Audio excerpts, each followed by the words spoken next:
think so. I Not make that I'm a aware of. motion, we accept the agenda as written. I got one little Unless report one from little the thing, okay.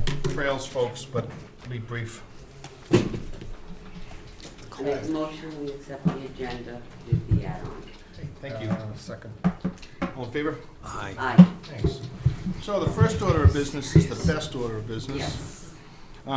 We are here to get a presentation from folks at Scituate High. These folks help us with primarily our Driftway Trail, which is awesome, and we really appreciate all that help.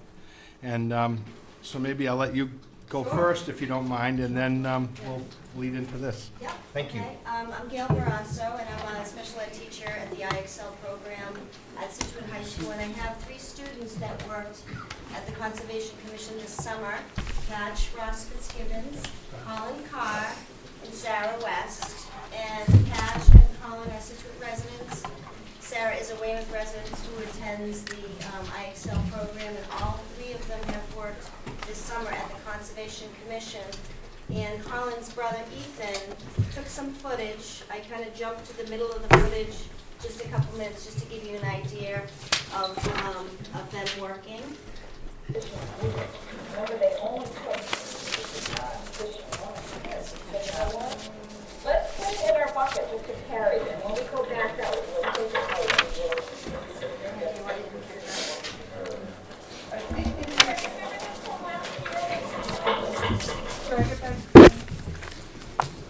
Take your time. Hi, I'm Sarah Wester. I'm from Weymouth, Massachusetts.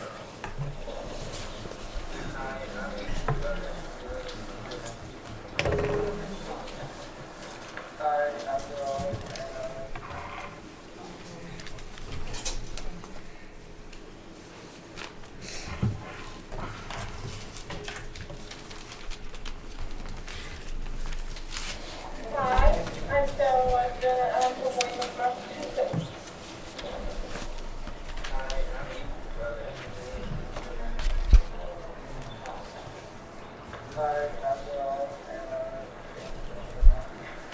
I'm Mrs. Cullenbaugh, and we're here at the Conservation Park, and we usually start our dog play off on the day 2 here, so we do a beach, what we call environmental.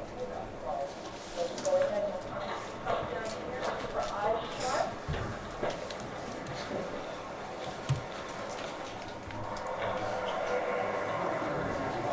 Okay, how's it looking, guys? Look.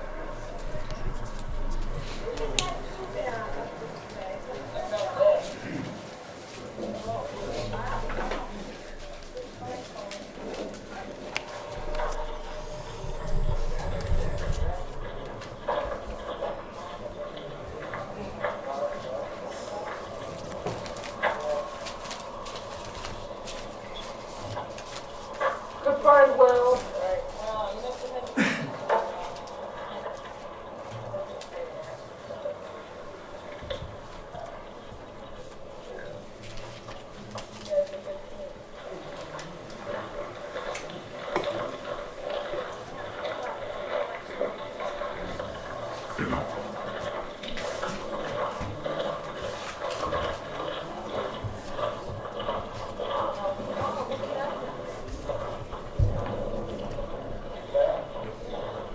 So I'm just going to fast forward a little bit, just in the interest of time. Well, one of the things they did, they found a lure, and they found some fishing line, and they knew exactly where to return the fishing line. There was a receptacle to be able to put that in, and the different recyclables that they found along the way. So you And separate it. Yeah. Good for you. Yeah. That's great, thank you. So then, there was quite a lesson on that, because obviously we're teaching as we go. And they did get, and Maybe we could get you guys to stay out there on a regular basis and give some other folks a lesson. Yeah. Be a good The idea. one's dumping the stuff. See a lot of these, yeah.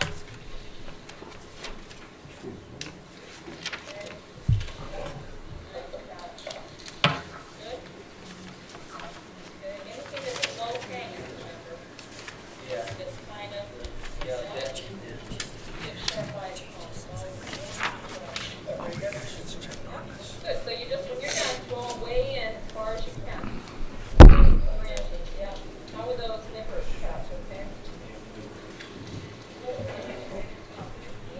guys are really going at it out there, huh?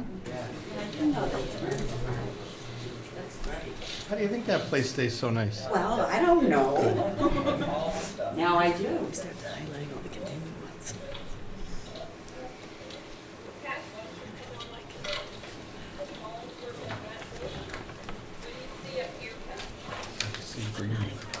Yeah. So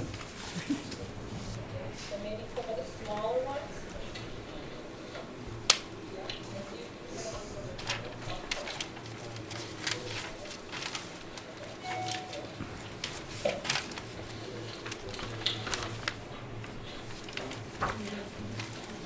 Have you seen any animals while you're out there? Rabbits, fox? Dogs. Dogs? It's gonna be a new park for them pretty soon.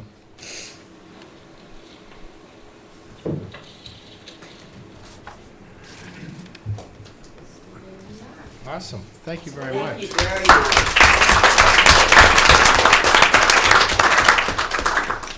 So again, these students work as part of the summer program. They're paid for their work through the donations that we get in for the school, and they learn really important vocational skills as they go, and they're excellent members of the community.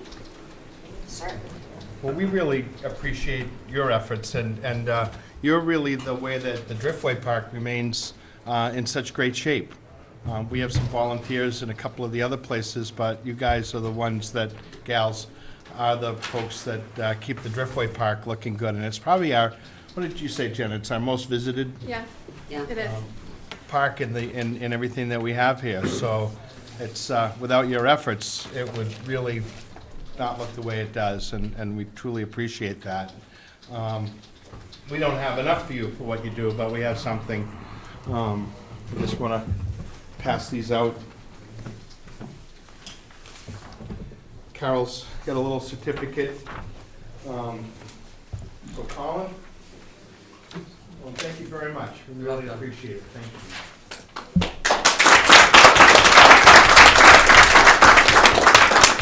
Sarah, coming all the way from Weymouth to do this for us. Thank you so much, Sarah.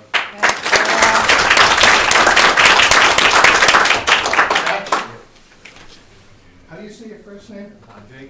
Andre. Catch, thank you very much for all that. Thank you.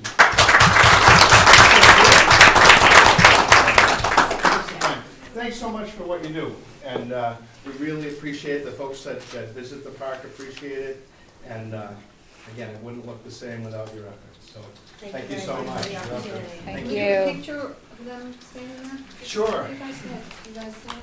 Yeah. Picture?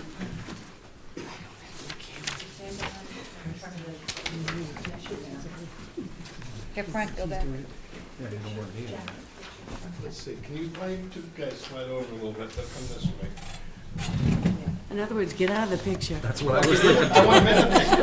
Okay, come this way, Sarah. Whichever way. Or maybe we push you three guys into the middle. How's that? Rich, go to the desk. There we go. There she is. Yay. This way.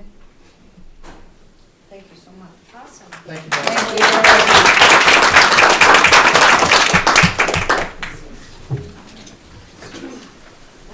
Lisa, you don't have your camera with you?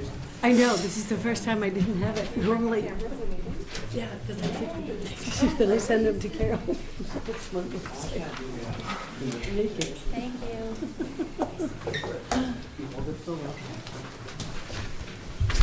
Well, there it goes for another year, the best part of our meetings. If you recall, when you bought this house. We have two RDAs. One of them is Welby Building, and we're gonna push that off to the end and do that in conjunction with the filing for Welby Builders, which is scheduled for 7/25, which will be a miracle. And then the town of Scituate DPW, various streets, water main replacement.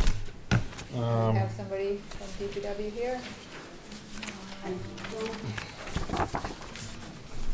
Want to run next door? We can push it off a little bit too. It's an RDA, so it can be taken at any time. Yeah, I think we should push it off unless there's somebody here. Actually, Carol, I'll do it Richard can do the next one. Yep. So we have Norton 23 Sunset Road.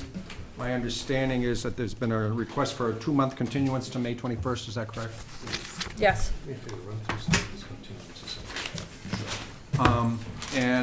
The only question I have on that, Amy, is we still have the enforcement order that we have to deal with at some point. Is that not correct? Yes, but that's separate from the request to continue. But why do we don't usually, when we go to someone and there's a problem, we don't just keep continuing the enforcement order. You know, we can Yes. continue a notice of intent or an RDA or, but it's like an enforcement order. The enforcement order is still out there, okay, and there's some other things going on right now. So the best thing right, with everything else going on in town, the consensus was to continue it until May, and then we can dive into it. By May, we should not have Okay, what we have here. We can't really, get into it right now. There's just too much else going on. There's another storm coming. So that's what the consensus was. To continue it out and we will dive in full force. okay. But Okay? also in defense of what Paul is saying, this is a very old enforcement We order. understand that, but, and that's another thing. It's that old, it's not gonna go away. Right, Okay. but we've had multiple continuances prior to storms. I still need a motion. I make a motion that we continue 23 Sunset to May 21st at 6:15. Penny, just a Yes. reminder too, everything's getting continued to 6:20, all the continuances. I'm sorry, Yep. to 6:20. Yep. I need a second. Second? All in favor? Aye. Aye. While we're at it, we have several other continuances, and these are all programmed for 6:20, so we can do this and get it out of the way, unless somebody has a sincere objection. So that would be for Jacob Hatch, condo, Scanzillo, 10 New Driftway, requesting for May 7th. I make a motion, we continue Jacob Hatch condo, 10 New Driftway to May 27th at 6:20. Have a second? Second. All in favor? Aye. And for both, we have to do them separately. Town of Scituate, Bailey's Causeway, a request for April 23rd to continue. I make a motion that we continue DPW Bailey's Causeway to, what'd you say? April 23rd. April 23rd. No, May. It says Oh, wait a minute. April, you're right, April correct.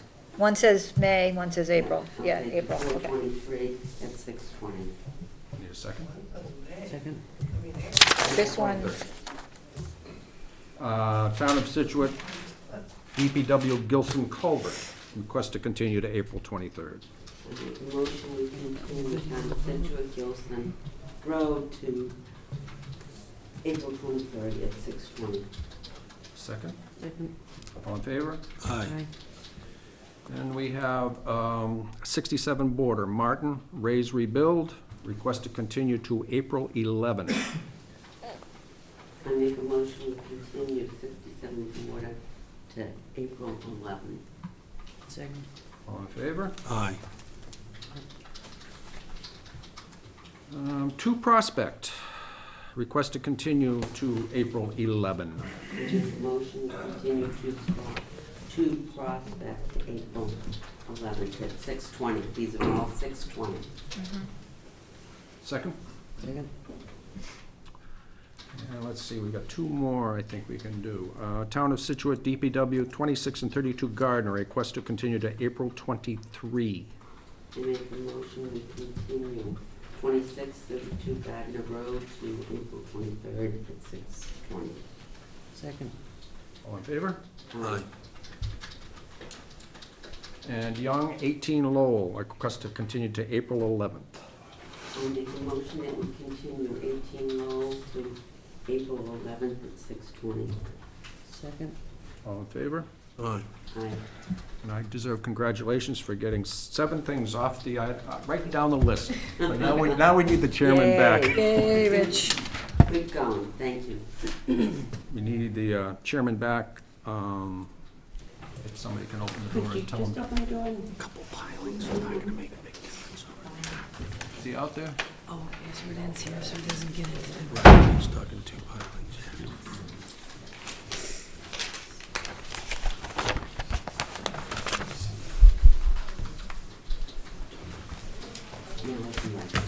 Yeah, he's there. I got him here.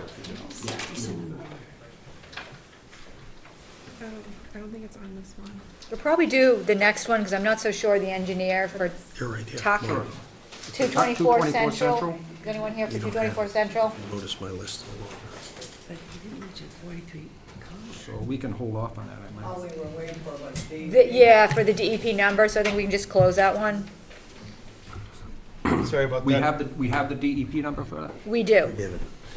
Make a motion to close, that's Top 224 Central I Ave. make a motion, we close 224 Central Ave. Need a second? Second. All in favor? Aye. Aye. Okay. Everything's moved. So hopefully we'll hear back from DPW because the selectmen rescheduled for tonight. Oh, that's right, so So they're Sean had over there. some contracts, he's there. I hope to hear from him shortly, and we'll just move that RDA back and hopefully catch him, because it is an important one, so. Okay? Sounds good. Right, Bill? So we are down to toll brothers. Or are we to 43 Collier? I'm sorry, 43 Collier. Okay, Fitzpatrick, 43 Collier Road, raise and rebuild.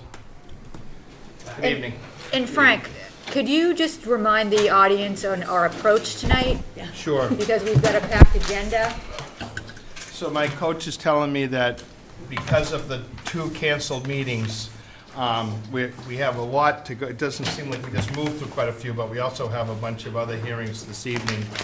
And so we're going to try to limit this to 5 minutes with the applicant, 5 minutes from the commission, and 5 minutes from the audience. Unfortunately, just with the 2 other hearings canceled, we don't have much time. So it's 5, 5, and 5.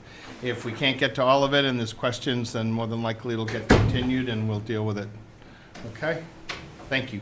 Great. Should I introduce myself? Sure. I'm Ken Fitzpatrick, owner of 43 Collier Road. Good evening. Paul Rubito from Ross Engineering Company. What I'd like to do is just give you a quick recap of what's transpired since the last meeting. Back in December, Jim O'Connell reviewed the coastal work, and he was okay with that at the end of December. And we sent a revised plan on February 15th. When you say Jim was okay with it, Paul, he reviewed the coastal bank Yes, he reviewed the coastal bank. and he the flooding concurred, issues. and he concurred with your, He did in December, yes. okay. Okay, and then, after that, it was sent out to Merrill Associates, who had us put notes on here relative to the soil specifications.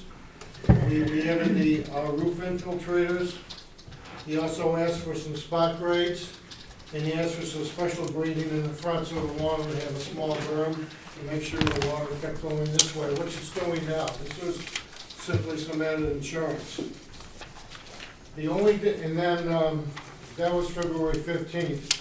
He had sent a letter saying that he was all set with the changes we made.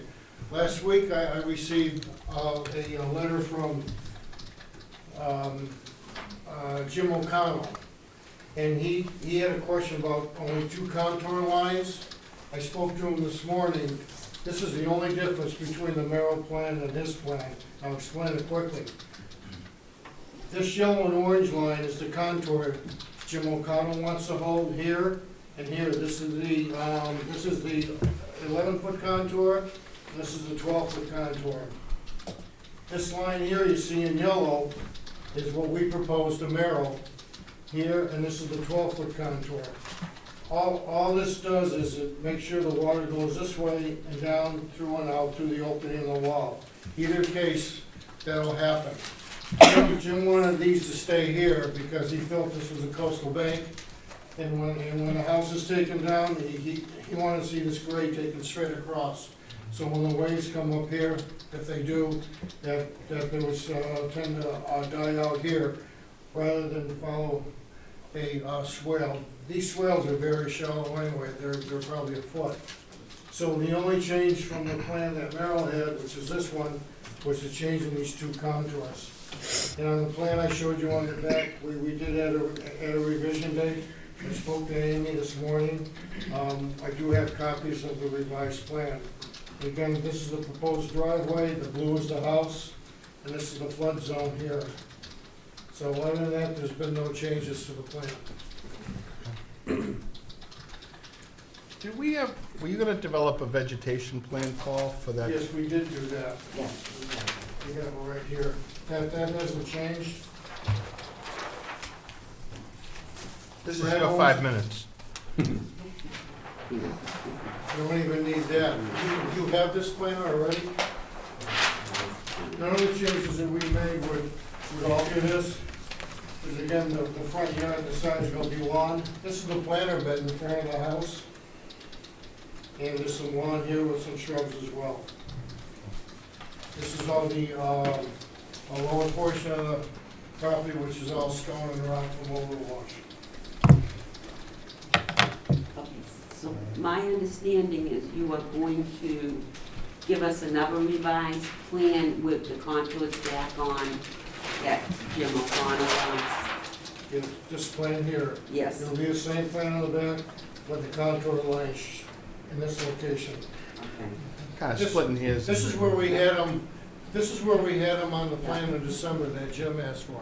Okay, so that's the only change that needs to be Yeah. made. That's the only thing we're gonna change. Okay. Richard? The only question I have, and it may have been answered, I apologize if it has, did we ever get a definition or a precise measurement on how much fill was going to be in, or is that still an open question? We did that, we showed it on the plan, that was one of the things Merrill asked for.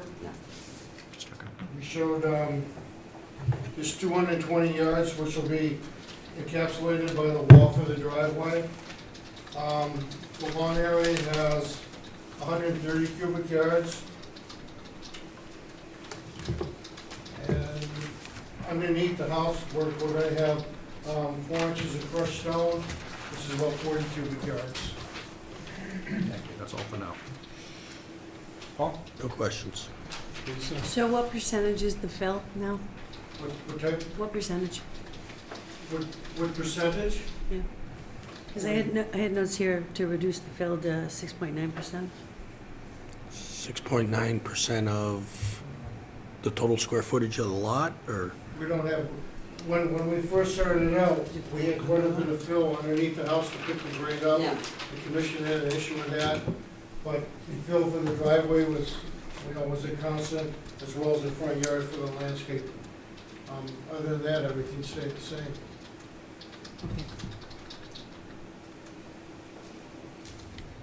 Jen?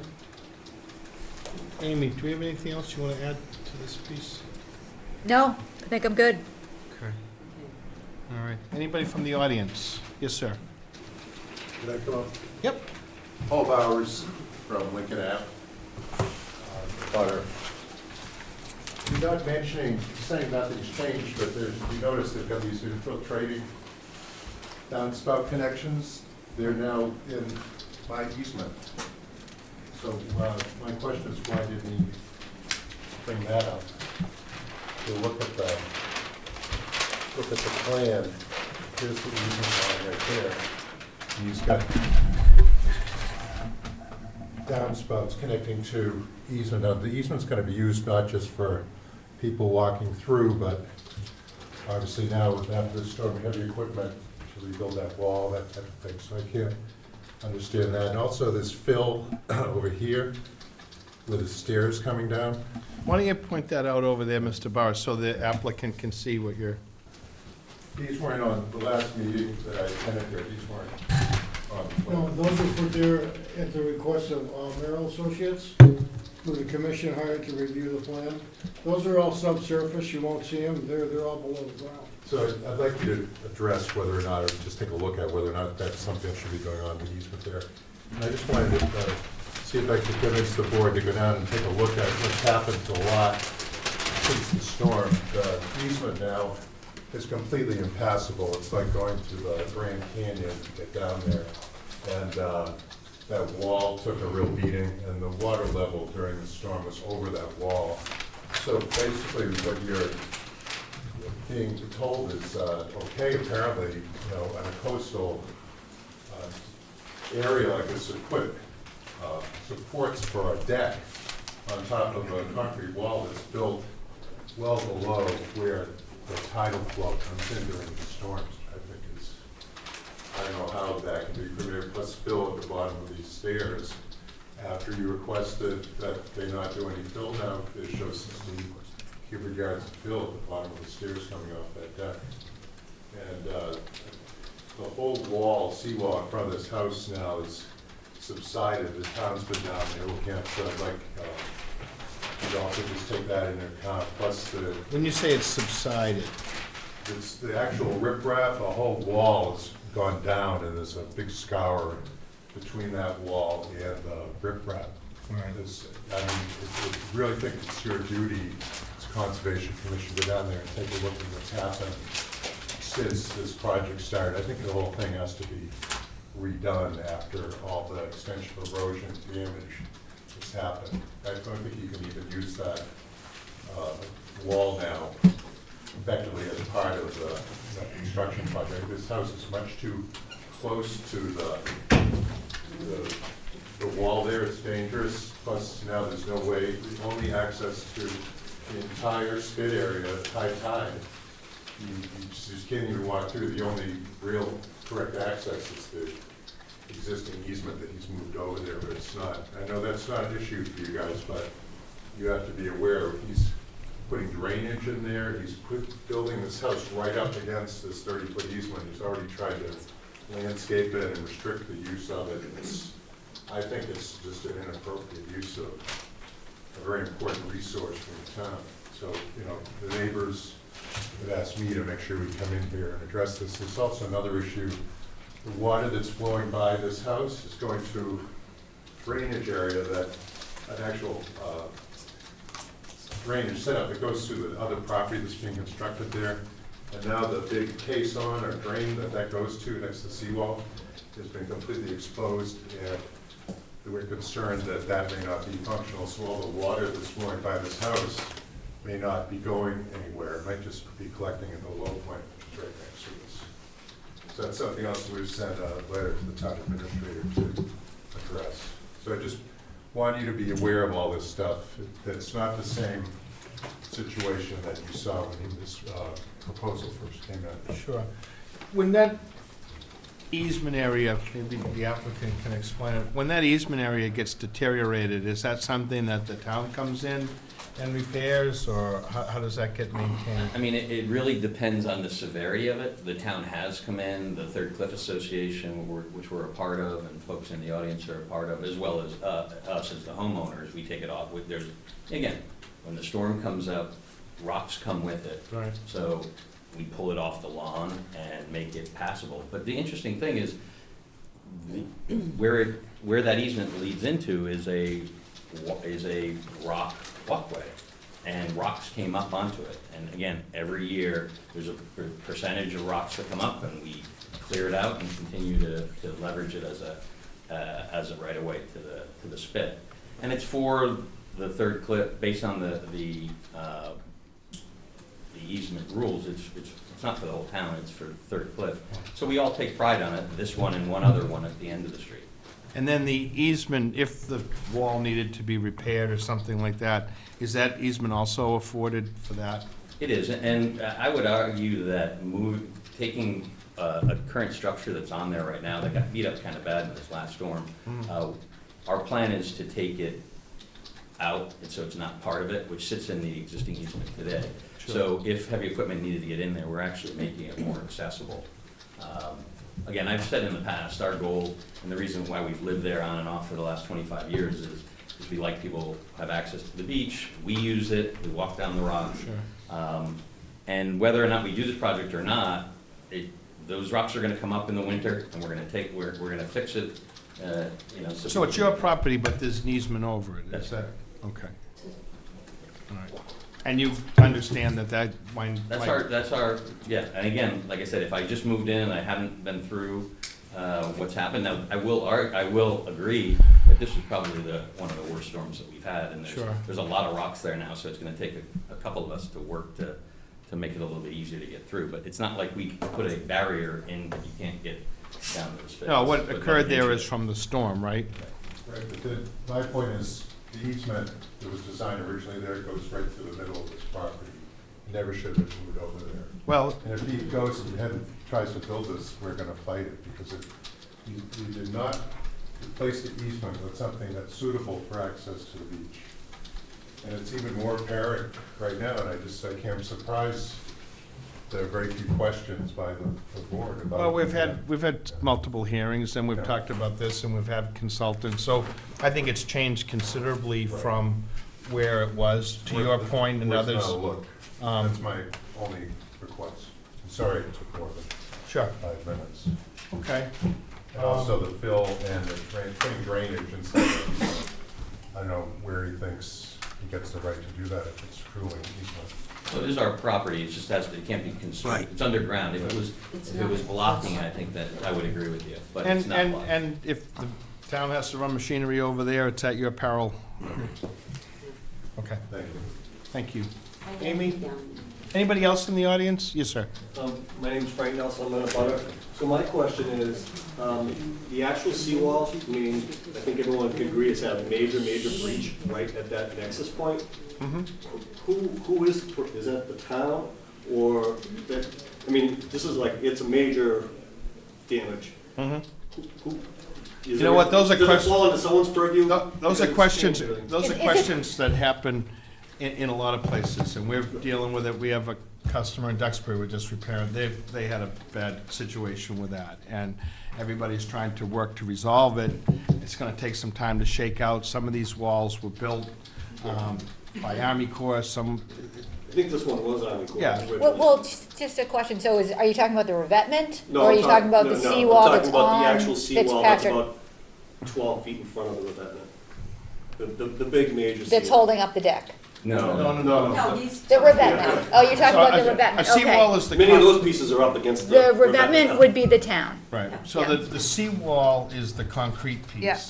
The revetment is Okay. the stone Okay. piece that's there, and I believe the revetment is, as Amy said, is the town Mm-hmm. work. And they continually work at that. There's a whole bunch of stuff that goes on. The town has to document damage, then they go to FEMA, they look for funds to do all of that. So it's not an instantaneous kind of thing. It's an ongoing piece that Yeah. continues. And I would, sorry Frank, I would hope the neighborhood would be excited that we're going up because we're getting out of harm's way. If that wall continues to deteriorate, that puts my property in harm's way, and the goal is for us to not do that, and we're required to do it, but, you know, again, we're not changing the contour of the easement, or, my hope is that they address that sooner rather than later, the seawall. And then one follow-up question to the easement. Is it inferred that the easement takes a right turn and goes, you know, because right now the easement goes straight through the wall, and I've never seen anything in writing that says that the access that we've talked about in the last 5 meetings takes a right, so you could actually, assuming that it's passable, that you can take the right and go along inside as presently done, to actually get to the beach? Or is that something that needs to be memorialized as part of all these hearings? Well, we don't do easements. Right, so that, if the owner or engineer can answer that quickly, otherwise that's not It's part of our really not, purview. I mean, an easement isn't part of what we're But doing. do you guys know offhand what happens with that easement? It's a straight easement, for 25 feet down straight. The easement stops at the rear property line. Yeah, this is the easement right here. Comes down and stops at the property line. Okay. This land in here is not owned by the applicant. I don't know if the town owns it or the state or whatever, but the easement only goes to the rear property line. To get to the beach. Okay, Okay. all right. Do we have anything else? Any of the other commission members? No? No. I'm gonna make a motion to close, and we will get the, Yes, okay, got that. that's the only stipulation I have with this, that we get the plan with the, I've got that Right. point. okay. Okay, I have a motion. Do I have a second? Second. Second. All in favor? Aye. Thank you. Thank you. Thank you. Good luck, Thank you. and you'll have many more storms up there. Yes. Enjoy it while you can. It won't be there forever. Town of Scituate DPW 26 and 32 Gardner Road. Oh, okay. So we're at Toll Brothers. Good evening. I'm Bill Armberger. I'm here with Bruce Hockman, Scott Michelli, the Toll Brothers, and Mark Manganello. And after the work session, which we had, which a few of the members and Amy was at, Mark is just going to give a brief synopsis, because it's been some time, namely August, since, just as a quick reminder of some things, because where we are procedurally is with the planning board, we anticipate on April 12th, which is our next hearing, that we're going to vote this permit. So we want to make sure that everything is copacetic from this end of things, with all of our buildings, infrastructure, everything's set. We've already proposed conditions and everything along those lines. And so, Mark, I don't know if you want to... Yeah, sure. So as Bill said, we were at a working session with a couple commissioners. Horsley and Witten had 2 representatives there. Maybe I should just explain that for when it's here. We decided with all the technical information and the time that's passed, we had a session with as many commission members that could attend it. It was a public posted meeting, and it was just to go through all of the technical pieces of the plan. So we did that, and we did that without any decision-making or any real discussion. It was an explanation of all the things that had transpired, because a lot of the hearings have been taking place in front of the planning board. So the purpose of that was really to get the commission members up to speed on things that had been discussed with the planning board. So that's where that's from. Right, and we were left after that meeting with the understanding the commission would like us to provide a similar presentation to the full That's board, right. which is the objective tonight, to summarize that, and then I'd like to circle back and just touch on the Full abbreviated. full abbreviated. Yep, the 5-minute version. Okay. Go ahead. So prior to that working meeting, we were before you on February 6th at a public hearing. We presented the drainage improvements on Hatherley Road at that meeting. That was really the substance of that hearing. We didn't really get into anything beyond that. Before that, the last hearing was in August, and at that point, we had moved pretty far through the review process. We had peer review letters from an engineering perspective and from a wetlands perspective from Horsley and Witten. We'd responded to those letters, and we presented some changes at that hearing. After that, there were numerous continuances while the project was before the planning board. And so a couple of important things transpired during that time. Perhaps most importantly for the purview of the Conservation Commission is the engineering review by Horsley and Witten was completed. They issued a letter on March 2nd, which essentially says they're comfortable with the stormwater management system, that it complies with DEP stormwater management standards and the stormwater bylaw. So that engineering peer review process has been completed. The other important thing to emphasize is that through that long planning board review process, there were no significant changes to the layout of the project. So the unit count's essentially the same, the footprint of work is essentially the same as it was when we were before you back in August. So I can run through some of the wetland disturbances quickly just to refresh your memory. We submitted a set of plans on February 9th which cover all of this information, and there were a few other minor changes that I'll touch on real quick. So you'll recall there were 7,300 some square feet of IVW, isolated wetland, that's to be filled by the project. There's about 3,800 square feet of BVW that's going to be temporarily disturbed as part of the project. There's 130 square feet of permanent BVW disturbance associated with the Hatherley Road improvements, 538 square feet of temporary disturbance to BVW on Hatherley Road, and then 20,740 square feet of buffer zone disturbance in the vicinity of so-called wetland H. Our mitigation plan has changed slightly. Actually, at the August hearing, we presented to the commission that we were further increasing the proposed replication So we added another 20,000 square feet of wetland replication. We're up to 36,600 some square feet of wetland replication, which is basically a 4-to-1 ratio to wetlands filled. So far in excess of the regulatory requirements for replication. We also have quite a bit of buffer zone restoration that's proposed, and then we changed the landscaping plan to include a seed mix and some additional tree plantings in areas that are going to be temporarily disturbed as a result of construction.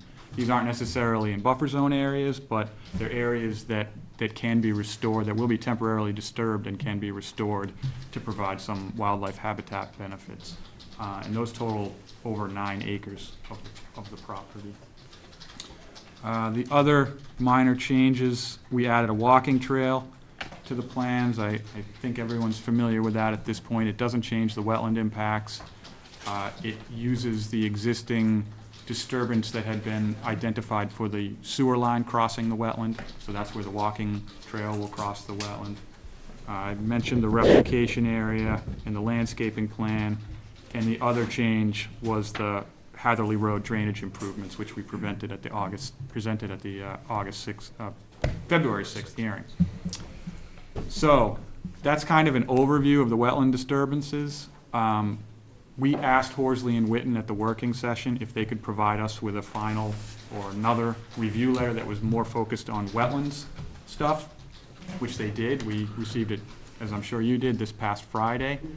To summarize it, I think generally they called it their final wetland review letter. They didn't raise any issues that are significant that need to be addressed, or plan revisions or anything like that. They provided the commission with several findings that they suggested could be incorporated into an order when the time comes, as well as several recommended special conditions, which I think we've all reviewed and are comfortable with.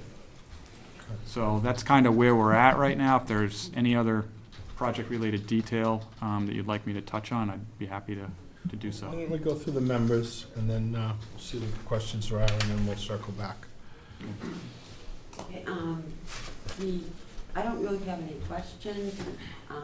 The board, we did just get Amy, so not everybody has had a chance to review all that, and the letter that we did get from the Cooling Grounds Committee, which you all got, I did watch the planning board meeting, and I felt as though you addressed all those issues there, so I'm kind of I feel we're in a good place, but we do need to be able to go over Amy's, digest her suggestions, and we might have a few suggestions for orders when we do close this. I did read Amy's report. I did have the chance. And if you say that you're in agreement with the suggestions, then I would be very happy about that. That doesn't mean I won't come up with a couple more, but Yeah. I'm good with what they suggested, and that you're willing to go with it. Paul? I agree with Richard, same thing. Lisa? Well, I like the fact that the one change that you had done actually increased the mitigation, so that was a positive change. I don't have any questions. Jen? I have one, and it might be in here, there's many pages. Is there parking for the walking trail that is publicly accessible, or? That's not public. Oh, Yeah. No, it's for the residents. For the residents, Okay. yeah. You'll have to like sneak in and Ride your bike, Yeah. ride your bike. or buy a unit. Yeah. But you got a few years. Yeah, there you go. You got a few years You're not to. 55. You got a few years to go, Jen. yeah, good. You can't live there. I bet you none of them will object if you. Amy. I'm good for right now. Yep. Okay. Anybody in the audience to this? Yes, ma'am. Yes, it's Elise Klein, 675 Chief Justice, and employee with Proving Grounds Group. And I had some questions. I know I talked with Laura Curtin, who's also part of the group, and she was concerned about the plans to go ahead and cut down all the trees and vegetation in that area, and the impact that it would have upon the area, but also upon the wildlife.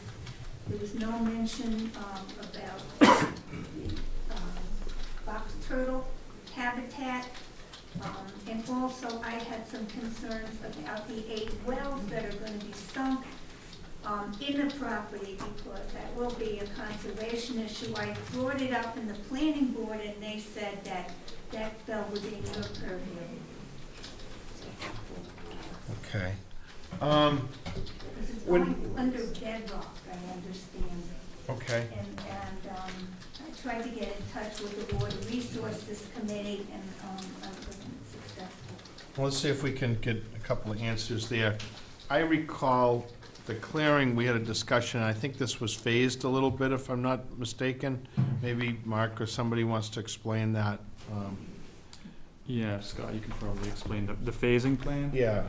Yeah, I don't have that plan with me, but the project is proposed to be Can you hear this, Mrs. Clay? Yes. Okay. constructed in two phases. The first phase involves the road that connects all the way from Hadley over to Tilden and the little cul-de-sacs that are off of that road. And then the phase 2 portion is the road that runs along Wampatuck School and out behind Ermine. So the phasing is supposed to be conducted, and we're not gonna clear cut the whole site. We're gonna only work in phase 1 initially, and then we'll determine based on sales when we will advance into phase 2. We looked at, we preserved as much as we could of the buffers along the perimeter and also around the wetlands on the inside, but we also supplemented that with a pretty healthy landscape plan, because there are portions of the site that are already, due to the past industrial uses, are pretty clear. Unfortunately, just due to the Scituate stormwater bylaw, this site does require a lot of tree cutting in order to raise the site and comply with that stormwater bylaw. And this development, if it was single-family development, no matter what it was, you'd be looking at the same type of clear cut. However, we looked at, especially with the planning board, they wanted an alternatives analysis, and we showed them that, under current zoning, had this been single family, you would have ended up with no open space, really the lots would have taken up the entire parcel of land, and I think you would have ended up with far more disturbance than what this zoning allows for under the, as a condominium style with more dense structures, 4-pack buildings and stuff like that, so. We did the best we could with saving trees, and when we couldn't do it, we supplemented it with pretty extensive landscape. One of the things, Mrs. Klein, that we had requested early on, actually way back when we did an ANRAD here, was to try to have as much contiguous open space as possible. So rather than have little pockets fragmented throughout the property, we asked that those things be sort of put together to create real habitat, as opposed to just these little pockets that don't have much value for habitat. And we feel that they did that, both with the area for the mitigation, it's a fairly substantial area, and the area by the vernal pool. There's a couple of other spots. So we felt at least those areas will be preserved. And then if, depending on how accelerated the construction is, the first phase would have clearing, but there'd be an area that would be undisturbed while the mitigation goes on and while some of these areas, like the drainage areas, are constructed. We'd also ask that they vegetate the drainage areas so that they do have value in terms of habitat. It's going to be a different habitat.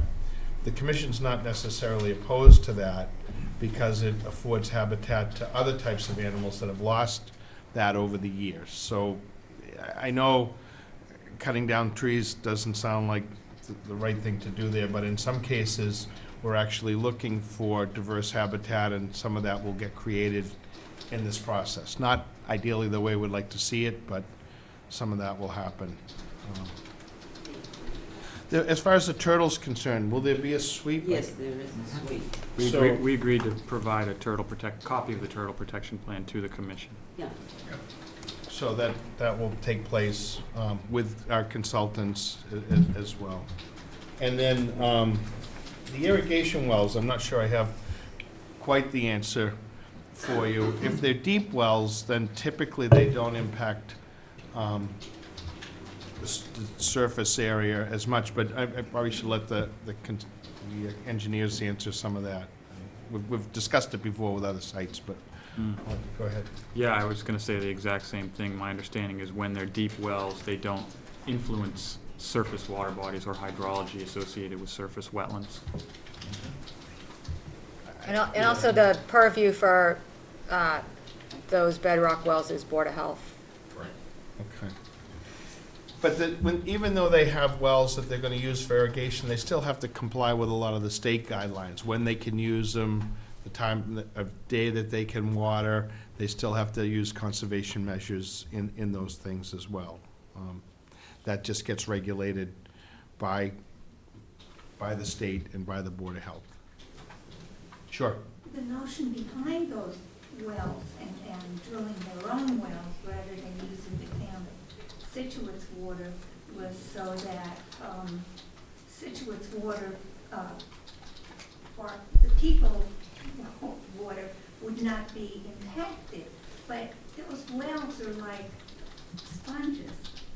And so when you go ahead and you drop a well down there, then water from other parts of the area are pulled into it. So how can it not impact? Mr. Romberg. Well, first of all, that isn't the notion. The notion is the town of Scituate doesn't allow anyone to have irrigation wells. They don't allow the use of municipal water. And so there was no notion behind it. So simply we're complying with what the town of Scituate requests. And I think as Mark already said, if these are bedrock wells, then that's not the science behind it. It's not gonna affect. Okay. But again, and we've had this discussion, I've attended Board of Health meetings out of interest on the wells, but it's been the Board of Health that has the and I don't mean to pass the buck on this, but the Well, the buck was passed from the planning board. Well, yeah, they're pretty good at that. I have attended Board of Health meetings because I have an interest in that as well, how they're going to be used, how people can somehow irrigate some of the things. People have gardens, lawns, things like that. Landscapers have businesses. So it's an important and it's a difficult piece, and hopefully when the planning board was discussing this with the applicant in terms of their vegetation and planting, they're cognizant of those kind of things and plant things that can sustain a drier environment, because the state can step in regardless of whether it's their wells or anything else. To your point, if water needs to be conserved, the state can actually regulate that, even private wells. So they're not allowed to use it during the daylight when there's evaporation. There's a number of things that go into that. Anybody else? Yes, sir. Stormwater runoff. And your name? Bill Jacobucci, 29 Norwood. I just sent the letter in, or dropped the letter off. Recent pictures. I think it's the 8th. Carol, do you? Okay. Okay, so nobody's seen it? I haven't, Bill. Okay, all right. Well, this is the most that we've seen of the water coming in from the land, the property that's up behind us. And you're on Irving? I'm on Norwell. Norwell. Corner of Yep. Norwell and Irving. Yep. So, I don't see how it can get any better if the property's gonna be built up out there. Anybody want to? Well, as you already say, Horsley Wetlands already reviewed our stormwater. We comply with the state, we comply with the local bylaw, and we've engineered this, so it's 100% compliant. We've done the stormwater piece with the planning board to some degree. Our concern was more the drainage detention areas, how they were going to be vegetated, how they'd be used, the fact, try to keep an impact for the wetlands as the water drains into those, has been our concern. And I've overseen some of the plans for the drainage and picking up town drainage as well as their own. I can't cite specifically your question. I will take a look at it. We have some pumps and they're going. Right. Water goes downhill. Sure. All right, well, we'll take a look at it, okay? Good. Thank you. I think, given the time that we have for this evening, I think we'll continue this. Actually, I got two of my own. Go ahead. So, one of the questions I had was that, we brought this up the other day, the vernal pool is off of Irving Road, and sort of the property that you're developing versus remaining property that's there, that line almost cuts through the middle of the vernal pool. Is there any way that we can get the rest of that vernal pool protected, either by signage or something? I'm assuming right now, this application is Toll Brothers, but it's really Suburban Land or the Goulston family that are the applicants at this stage. So you're looking for signage closest to the development area that we're doing? I'm thinking the other way. I'd like to try to make sure that people aren't going into the vernal pool off of Irving Road and disturbing it. Through the land that Goulston owns, the lots Yes. along there? Yes. We can only put signage up on what we control. But right now, the application is the Goulston family, and they own all that property? To be candid with you, I don't know what they have. They have multiple entities and there's multiple issues.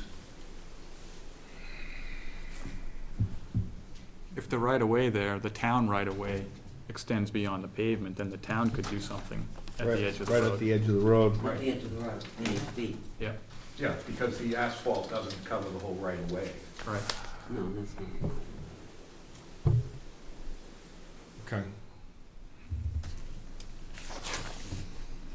So you're saying, Frank, on the outside of the asphalt, the town right away would like us to put up some signs? It's possible that those could be added to it. We're trying to, I mean, I don't know if they're gonna be effective or not, I'm just trying to If think. the town said, we'd be happy to put signs. We talked about Yeah. cleaning up that area, that vernal pool area, and quite honestly, it's a disgrace. A vernal pool is supposed to be a protected area, and it's all full of yard waste and shopping carts and steps, and it doesn't look anything like what you'd hope a vernal pool would look like. And we did discuss cleaning up some of that and protecting it. And I understand you can protect it from your side. I'm just trying to think about how we can protect it all the way around. So you want us to look, see if we can get some signage, Frank, along whatever's, if the town owns it, we can put some signage there. And the other piece that we brought up, and it was the units, I think it's 32 through 40, are the ones that are inside the 50-foot buffer zone. Right. And I'm just wondering if this, the history of that is at the August meeting, it was a quid pro quo, is for us being able to keep that, establish the buffers we had, and to do this, we said we'd add 15,000 square feet of wet meadow. We actually added 22,000. So I just wanted everybody to be clear on how that came about. In most cases, we do not allow development within that 50 feet, but it was additional mitigation that allowed that, so. And Amy Ball in her commentary agreed that it was appropriate. Okay. Yep. We have 48,400 square feet of 50-foot, well, not 50-foot buffer, but buffer zone restoration. Mm-hmm. Good. Those are mine. Well, my questions are as follows. So I think the consensus that I'm reading, we've submitted everything that the commission needs. And with that in mind, as I say, we're meeting on April 12th, and as with the planning board, we have quorum issues all around the cart here. And what our intention is when we vote this, but what I just want to, if there's anything the commission wants to discuss, you know, we can meet with the commission prior to this April 12th meeting. But after that, we're not going to have the ability. But I just want to kind of poll the commission to make sure everything, what we presented, because we're not moving any infrastructure. The planning board is not asking us to move anything we have here. The one thing I do have is Mark's February filing, actually the work that we're doing to improve the municipal drainage along 6th Ave and Hadley. You have 8.5 by 11s, there's 2 sets of each plan here in full size. I'll use those, Damien, just to Sure. supplement that. But the one thing I'd ask, that we're doing action at a planning board level, because it's kind of, obviously, it's an important development for the town, is at the next meeting, we'd like the ability, we'd like to review if there's conditions in the order. In other words, to have this, just as Horsley and Witten has submitted some proposals, we had advanced to review them, evaluate them, and agree to them. We'd like to be able to do the same thing with an eye towards, at the next meeting, that we'll be able to close the meeting, vote this, and set the order. And so, what I just want to find the commission comfortable, if Amy's comfortable, if we, obviously, the commission has a whole bunch of standard conditions, I understand that. But if there's specific ones, I think just from a time standpoint, knowing that obviously everything is subject to the commission's review and approval, if we have these, we can actually probably get to 90-something%. So it's, in other words, so everything's in agreement, so we're not sitting here saying wordsmithing things. That's what I'm asking. So I think we should continue tonight to the 11th, and there's a lot to digest, but see what the 11th brings, and if we can, I mean, perhaps that we can close on the 11th, but I would probably say that we would continue from the 11th to the next meeting, and use that window between the 11th and the 23rd. Right. And we had already indicated that, that after we've worked up some conditions, that we would distribute them Okay, great. to you for comment. Okay, Yeah. so 2 questions, because in the quorum, is everyone going to be here on the 11th? It has to be. Everyone that has to be. It's a Wednesday, Paul, Oh, That's when we get it. yes. because of town meeting. No, won't be then. 1, 2, 3. It's 4. There's still But we'll Still still have 4. 4 and we won't be closing. Yeah, but what happens is Paul's already under the Mullen rule already, and so what you don't know is all of a sudden someone has, you could lose a quorum. If you lose a quorum, it's a constructive approval, and we don't want, no one wants that to happen. We have the same issue with the planning board. Is there a meeting before April 11th? No. See, we were gonna meet the 9th, but it's town meeting, so we had to move. Understood. So then continue to the 23rd? Well, if we're continuing the 23rd, what I want to know if we'd be in position to work on conditions, have conditions, so hopefully at that meeting, we'll be in a position to discuss the conditions. I think what probably is prudent is we don't close the meeting, because I do want to have, if there's a dialogue, so we don't have that. I want to be caught with our hands tied to have a closed meeting. That's right. And not be able to do this. I'd rather discuss this, and then when the commission's comfortable that they're ready to close and vote, that we do that. Would it make sense to continue this to the 11th, even if Paul's not here? Doesn't sound like it for quorum matters, yeah. But in terms of, Discussing what you've missed, you're allowed to miss a meeting. Right, have you missed a meeting, Paul? I didn't think I did, but I wouldn't swear my life on it, but I don't think I did. I don't think he's missed one. Yeah, look at it. We could probably look that up, So right? then continue to the 11th, and Let's we'll continue to the 11th, evaluate we'll that. assess, and if there's, Yeah. and what the rule is anyhow, if it is, if there isn't something, we can proceed then. If there is something, you're allowed to have a procedural discussion anyhow, not a separate discussion. Let's Right. continue to the 11th, okay? Yeah, I think that's the better thing to do, and then Okay. see where we can get, all right? Well, so perhaps it'll go the 23rd in the first meeting in May. I mean, there's Well, if we go the- still a lot to digest We got here. the 11th. Yeah. We can work out anything that needs to happen. Right. Well, let me ask, because that's when I hear there's a lot to digest is, are we fully digested? That's what I want to know. Obviously, there's conditions that you have to Well, set, that's- but I don't Right. want to come to the next meeting and find out. There's new questions and new issues, right? Well, I am gonna take a look at Mr. Jacobucci's piece, just take a look at it. And someone can answer those questions for me. I don't think that's unreasonable. And maybe we can give these folks a little bit better answer on the wells, but I don't think there's anything. Right, no, I think that we're getting really close, but like you, we don't want to be pressed on the conditions, so we need time to digest the project as a whole and make sure holistically we come up with the appropriate conditions for the order. So that's why I would be hesitant to commit to a closing without making sure that we look at everything again. I don't think I think we're gonna try to get to that. I mean, Yeah. we've gotten this far. I think if there's an opportunity to get some, of our conditions together, that we can get them to the applicant, say, here's where we're at with most of the, and if there's issues that have to be worked out, we Right. can do that. I think we should work towards that end. Yeah, so following the next time we meet, But rather we'll than keep talk about pushing it that. off, let's see if we can Yeah, get that much further down the road on the 11th, right. all right? Sounds good. So let's make a motion to continue because our 5 minutes is up. Well, wait a minute. So I just want to make sure that I understand. Right now, none of us have we haven't asked any questions that we're requiring of them.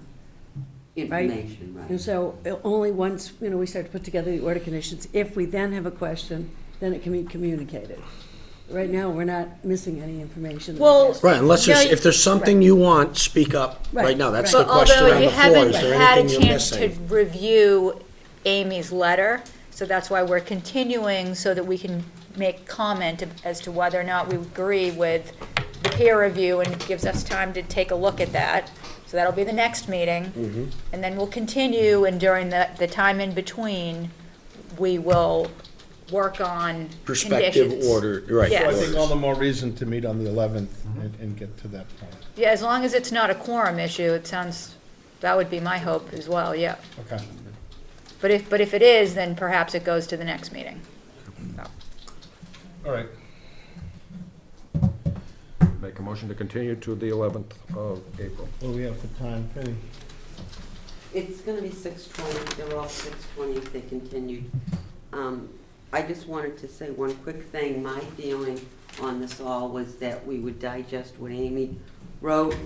And at the next meeting, what I'm looking forward to is discussing not the standard orders, which are standard orders, no matter whether we like them or not, we gotta go by them.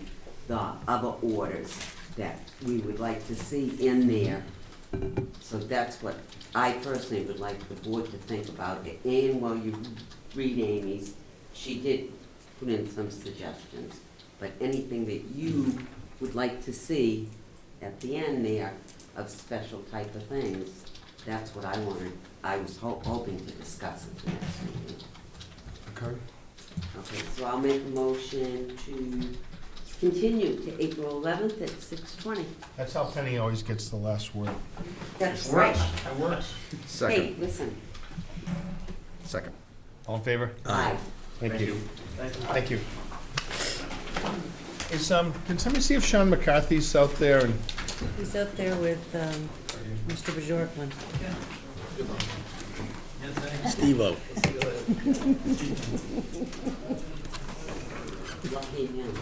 I heard you were looking for me. we heard that you're a busy I got a guy. message.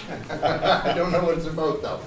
There's we have an RDA for water main in various streets in Scituate. Here it is. You're such a busy guy, Sean. We just got went to nothing selectmen better to do. talking about the water main on Peggy Beach. Okay. Can I open this? Open the hearing? Yeah. Sure.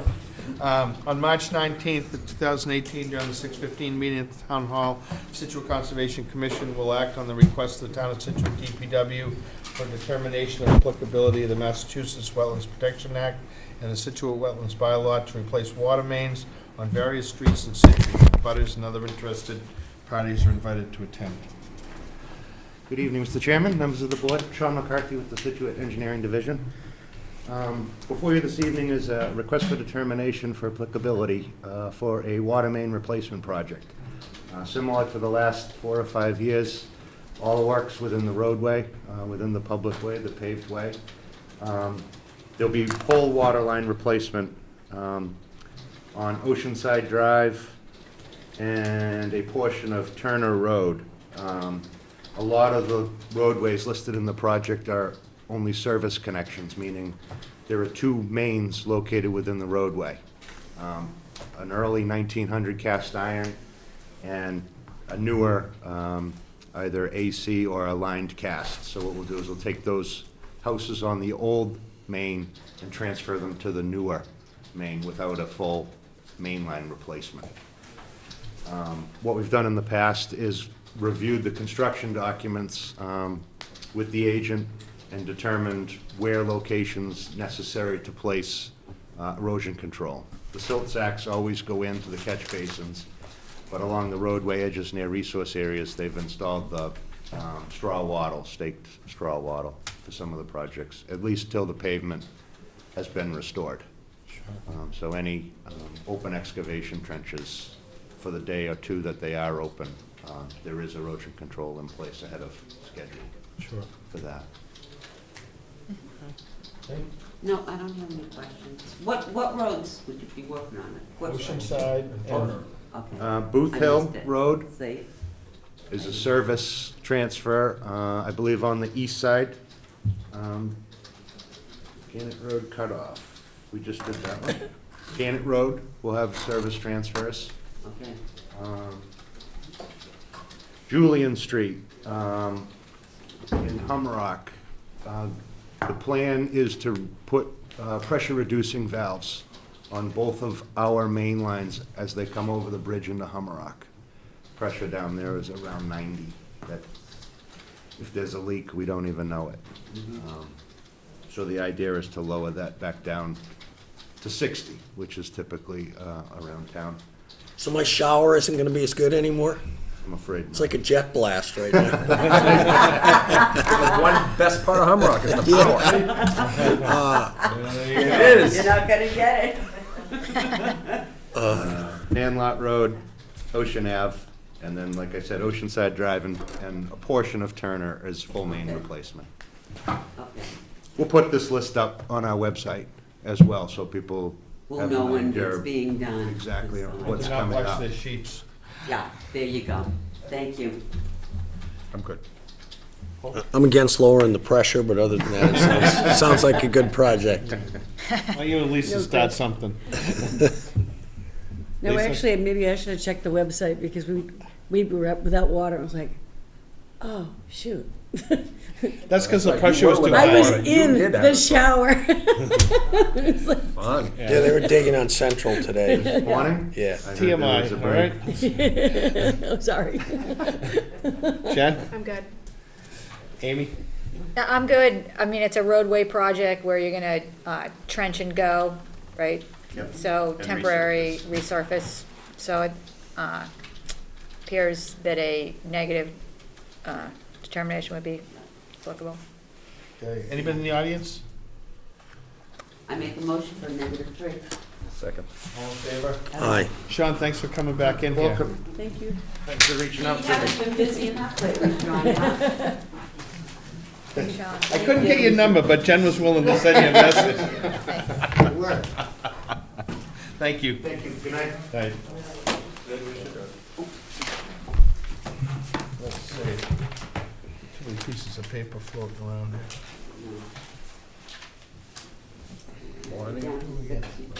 Oh, Millennium Maintenance, anybody? Yep, that's me. Oh, great. Good evening, I'm John Harvey, Wilcox Martin. I'm here on behalf of Millennium Maintenance and Power Sweeping. So this is a continuation from a previous hearing from back in December, I think it was. Right.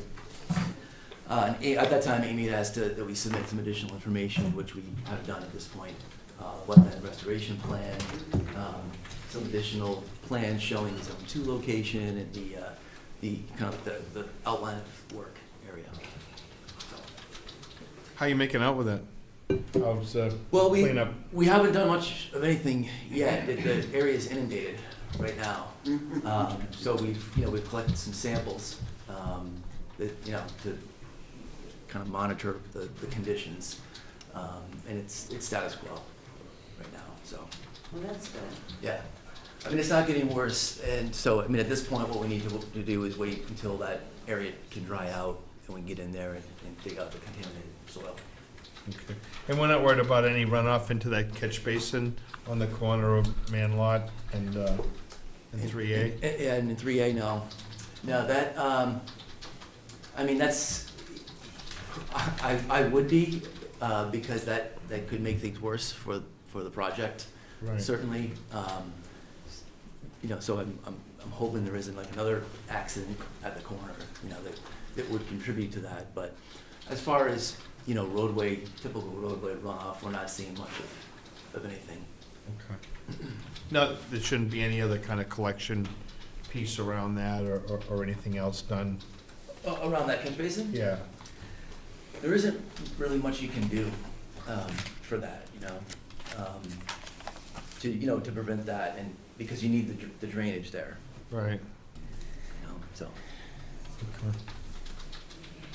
Okay. So what do you think time frame for doing that? I mean, obviously, you wait till it's dry. Yeah, summertime maybe. I'm hoping early part of summer it dries out. How big an area do you think it will have to be removed and replaced? We're only thinking like 10 by 10, 10 Really? foot by 10 foot. It's a very small area. Yep.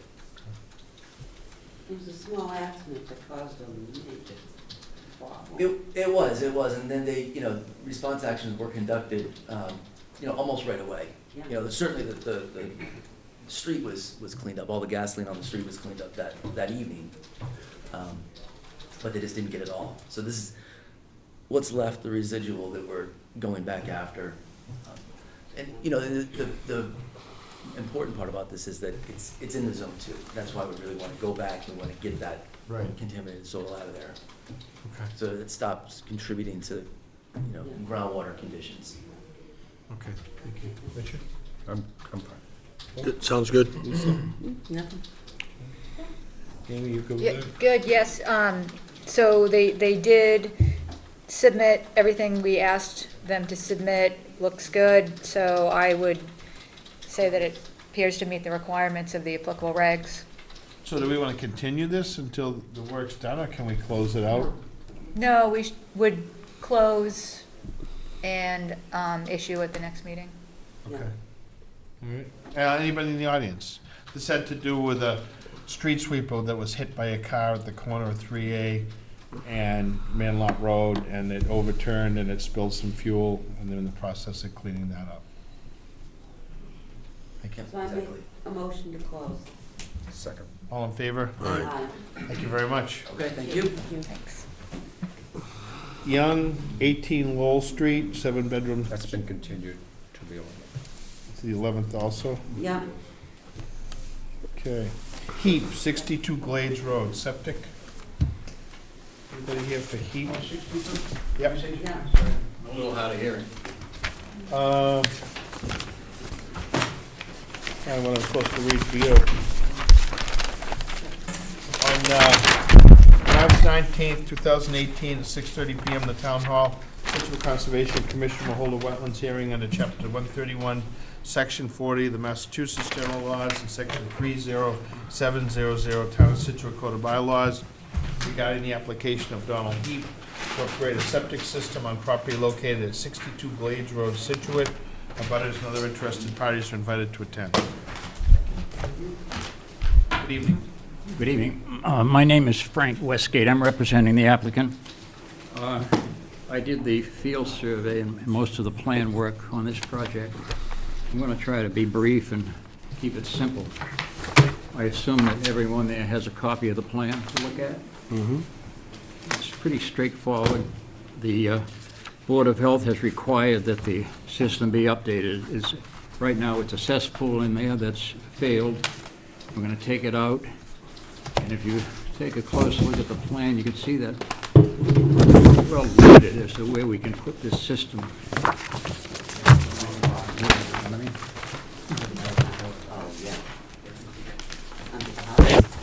So we've opted for a trenching system. Now, the other two options are not feasible. They're feasible, but very expensive. The other two options would be, a compost system with a tight tank and periodic pumping. be incredibly expensive. They'd be pumping probably, I don't know how many times a year, but as long as it's occupied, they'll be pumping about every other month. Also, yeah. And then the other option is to put the house up in the air on stilts, and that's an incredibly expensive project, so we opted to go this route. And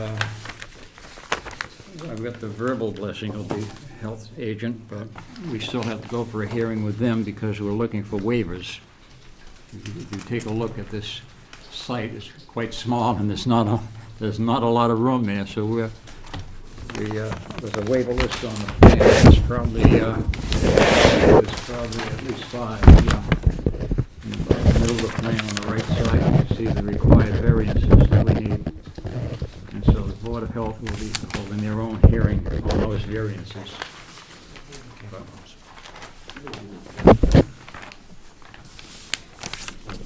So any questions that you might have?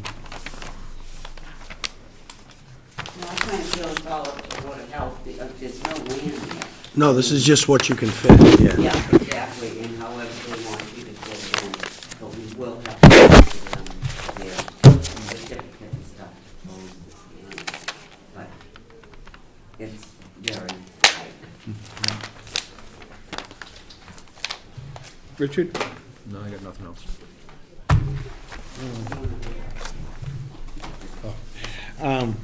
Paul? No questions? Lisa? Nothing, I'm gonna read this at home. Jen? Amy? It will be a big improvement, cesspool to a upgraded septic system. It's in the V zone. Obviously, it's right there in the front lines. Waiting for a DEP number and Board of Health approval. So my recommendation would be to continue to the next hearing. When do you meet with the Board of Health, sir? They meet next Monday. Oh, so I could reschedule him for the 11th? Yeah. Yeah? Yeah, they're meeting next Monday. Okay, then, so, So we'll do that. Just, the only thing I didn't see here, and again, there's not much room for anything, but any erosion control at all? Well, it's, the seawall is a couple of feet in the air, and it's about 12 feet above mean sea level. Right. And it's going to be a quick project. They're going to be in and out of it in 2 days. But we can put some erosion control in there on that southerly side if you're more comfortable with it. It won't be needed on the northerly side because of the wall. Right. But we can put some Maybe just, siltation fence. you know, if you were to get rain, I don't know, what are the soils there? Is it sand or? It's We sandy got a little loam. bit of lawn there, yeah. It's It's not couple of much, patches yeah. of grass, so it's sandy loam, basically. Yeah. I guess that would be the only concern, that if there was any rain or vent or something like that, we didn't have silt running off. But I mean, they're almost gonna have to load that into a truck to do this work. Yes, it's going to be a tight one, yes. Okay. There won't be anything stockpiled, and there's no room. absolutely not. Okay. Well, I guess that would be something we could just say, if it's not gonna be stockpiled, then there's no need for erosion control. I agree. Okay. Okay, but we're gonna continue this to April 11th. Hopefully, we'll have all of this other stuff we need. Now, when you say 6:20, now I'm being sarcastic. No, we just, this is. Will it really be 6:20? No, anytime after 6:20. Oh, okay. Between 6:20 and midnight. Okay. No, it won't be between 6:20 and midnight. But it could be between 6:20 and 9. But, All right, you just, yeah, there's just too much. how many are ahead of them? 4 ahead of them. Including Toll Brothers? Including Toll Brothers. Yeah, Toll Brothers are right. Oh, yes. After Read 7, between the probably. lines. All right. All right? Okay, sounds good. All right. Thank you much. Thank you. I'll second her motion. All in favor? Aye. Thank you, Richard. I didn't even think Yeah, you did. Mouth's always working. of it. And DEP. Diamond Development is not here tonight. We could call him. They're right outside. They're outside, believe there. me. He's- No, he's not in the room. We're gonna move on. All right, fine, go ahead. You No, might be nobody's out. arguing. Yeah. No, we're not gonna argue. All right, how about Berwick, Oh, Lot 2? That's out there, too. You guys weren't here. We're moving tonight. We're not waiting. Amy's gotta come back. Oh, there she is. Well, they get punchy, I can tell. Right, right. I'll tell them right now. I think, Frank, I think they missed the conversation about 555, so you might want to just reiterate it to those in the room. Oh, we missed that a couple hours, we missed that a couple hours ago. Not directed at Steve, but Everybody. Everybody, and they've been We're good. here. So 5 minutes for the applicant, 5 minutes for the commission, 5 minutes for the abutters. That's it. That's what Bourne Conservation Commission says at every meeting, top of their meeting, 555. How's it go? Just what you said. Oh, well, well, what No, other yeah, now choice what do do they you say? have? How does the Because, I practice mean, work? We're gonna lose, you know, you lose your train of concentration after so many hours, right? here, yeah. Especially when you go to bed at 10, right? You know, it's like 9:30. Good evening. Good evening, members. Brad Holmes with Environmental Consulting and Restoration, along with Steve Yorkland with Diamond Development. We presented this notice of intent application for a single-family reconstruction project at 53 Border Street approximately a month or so ago. Since that time, we've had some coordination with the peer review consultant, Lucas Environmental. And if you got a chance to see Lucas Environmental's last report on February 28th, it seems that almost all the items have been responded to. There's basically 3 main items that were left open, which was the question as far as the location of the house, as far as the existing house versus the proposed house, which I'll let Steve address. The mitigation planting plan has been updated to include the additional plantings as you see along the board here. The item as far as work within the 50-foot buffer zone per the bylaw, as we discussed with the commission, the bylaw does allow for pre-existing and enhancement within the 50-foot buffer zone, so we are in compliance with that. And the third item was the question as far as the need for a stormwater permit. The grading has been revised and the amount of disturbance is under 15,000 square feet, so it's under the need for a stormwater permit. So I'll take any questions you have. Okay. Well, going back to the original, the house, I still don't understand. I'm having trouble here with this closer thing. But, why the house has to be moved? You're disturbing another whole area where the house exists now in the driveway. It's already been disturbed. And, you haven't, nobody's told me how it's gonna be better to go disturb someplace else. I'll let Steve talk about the foundation and more of the building components. But our view is that the existing house is on top of the coastal boundary, right at the edge and over the coastal boundary. If we were gonna redevelop that area, we'd have more disturbance than we would by moving it back. And typically, the Conservation Commission always looks for us to get some separation from the resource area the greatest extent possible. So the design that we have done gets the structure away from the coastal bank and actually gets a better buffer than exists today. But I'll let Steve describe the building construction. Yeah, what happens is the existing house out there, most of it sits on a slab. Yeah. And to construct a new dwelling out there, we're gonna end up having to, normally you would dig a foundation to put a foundation underneath the house that way. We wouldn't construct it on a slab for new construction. Why not? Nobody builds houses on slabs for new construction. Why not? Because they all have basements in them. They don't have to have basements. Go ahead. Doesn't have to have a basement, but in this particular instance, along with every other house I've built in 35 years, we put basements in the houses. So what we've done is we moved it further away from the wetlands, further away from the 50-foot buffer, further away from everything. And we're doing basically a walkout basement in the back of the house so that our filling is even further away from the resource area up towards the front of the project. And it fits into the embankment that's there, so we will be digging into the embankment, but the base level will come out at existing grade in the back of the house, so there'll be very minimal disturbance behind the house itself.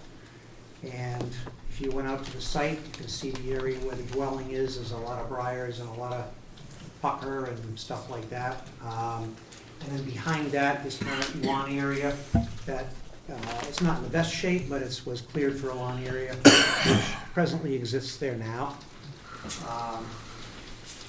Again, in my 35 years of doing this, I did everything I thought the commission would want to be able to approve this project, and got everything as far away as I could from the resource area. And that area, again, the area is disturbed now, but that area will be replanted.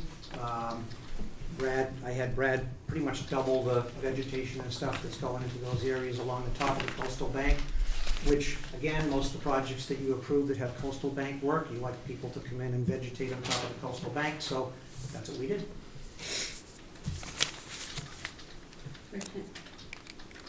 You answered, if this were approved, you're going to replant the entire area where the current house exists? Yep.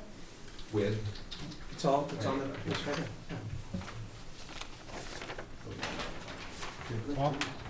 I went out and looked at the property, and, I mean, I think it's a positive, moving it further away from the resource area, and as Steve said, I do agree, where the new area it's going in is not virgin, old-growth woods, it's mostly scrub. The big concern would be to keep the fill as far towards the street and away from the resource area as you can. Lisa? I have no questions. Jen? Amy? Sure, well, all right, so this is the first I've seen of the area of disturbance that they've shown.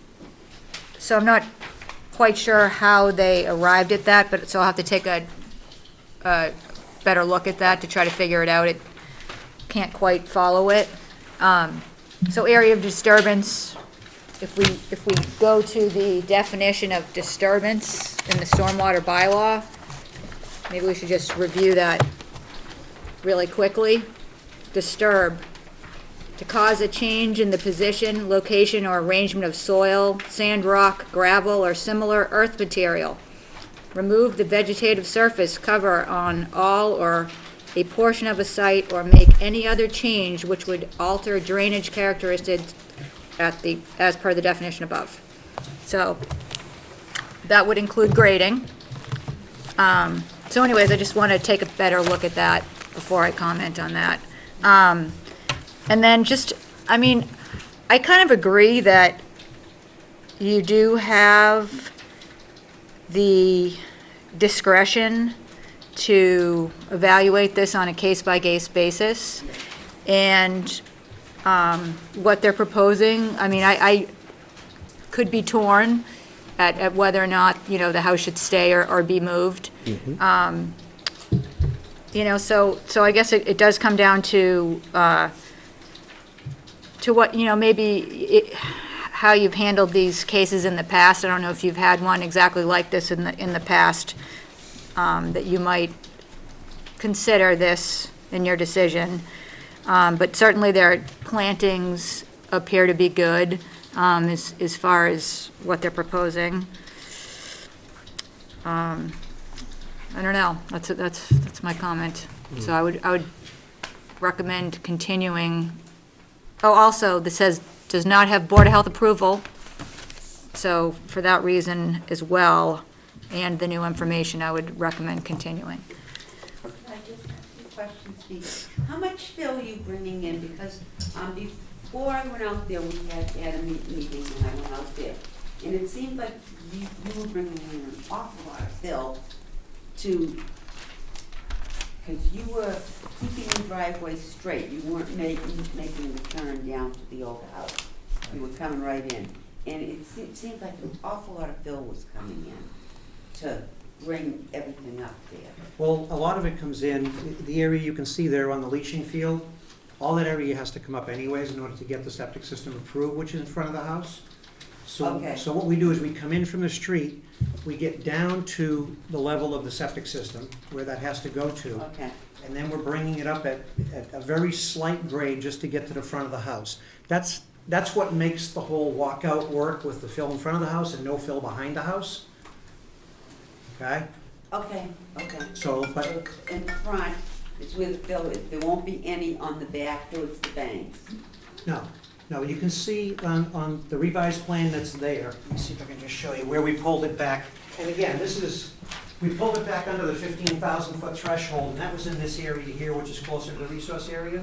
So the grading is gonna stop down at this level right here, at this line right here. Okay, so that pulls it in, again, so that if we choose not to go for a stormwater permit, this plan gets us under that threshold.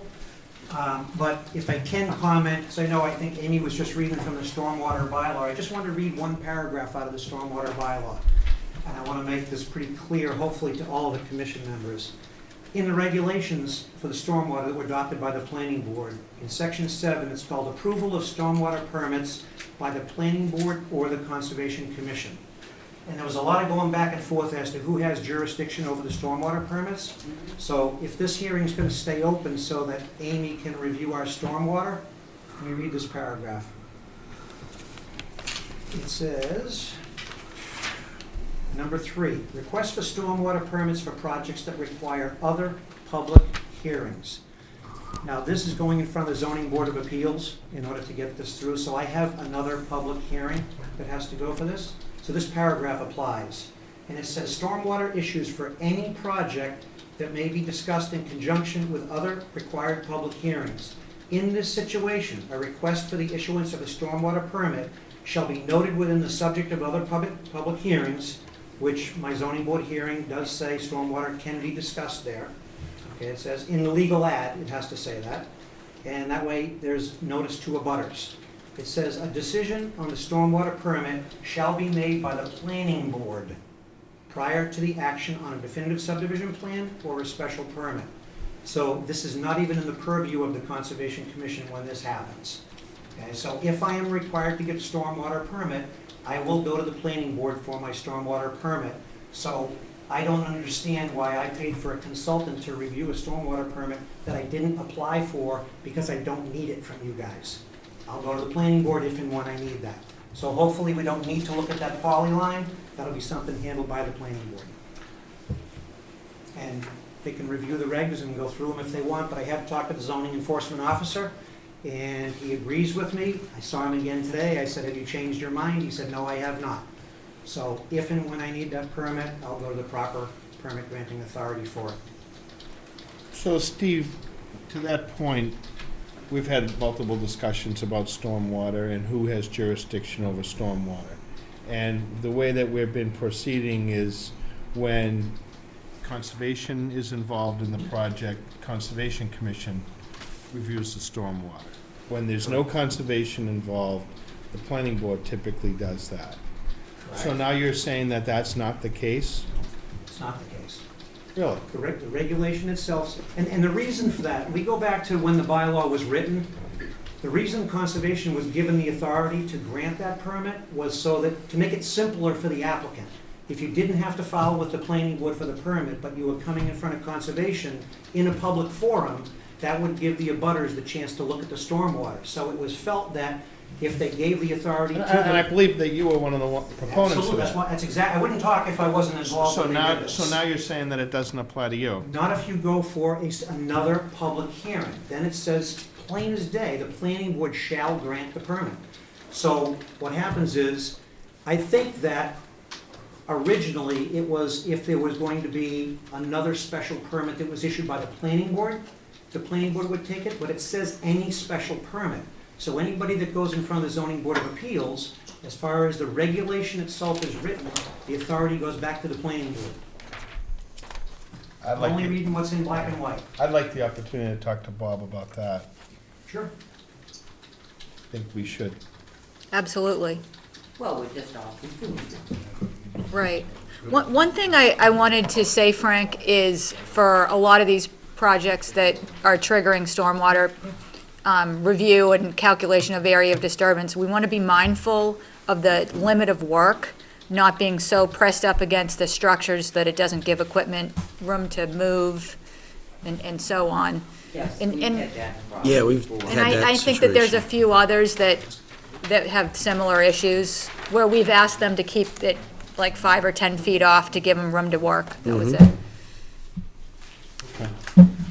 This seems to fly against what we've been doing with other projects, so I'm surprised, it's possible. Right, the key would be if that language that I just heard is what our bylaw says. Well, I mean, oftentimes these things are interpreted a number of different ways, so. Well, then, and also, if it goes to planning or if it comes to conservation, it's fine, let it go to planning, but it seems like we shouldn't close. We'd want to keep it open. Well, you in said ca- the septic is not approved. The septic's not, right, the septic's not approved anyway, so it doesn't affect this meeting tonight, because we'll recommend to continue. Right. That would be the recommendation, but if the stormwater review goes to another board to sign off on it, I still think that we would want to keep it open, because in the event that the stormwater structures are within our buffer, then it could affect the site plan. So we wouldn't want to close and then have them have to come back. Right. You know what I mean? But it's all it sounds like it's all moving in the right direction. Okay. I think you're one step closer, Steve, than you were before.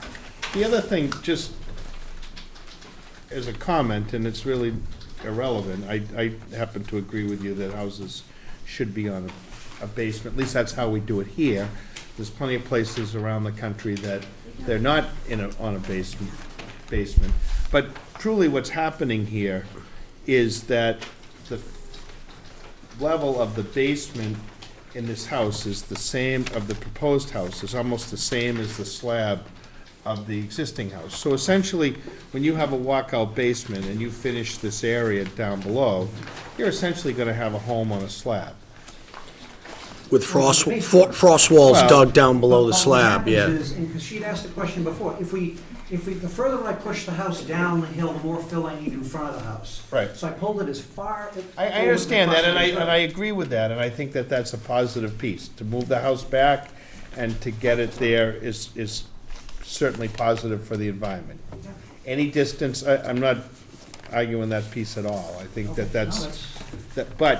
but essentially what's happening at the end of the day is you have a living area at the same level of the existing house now.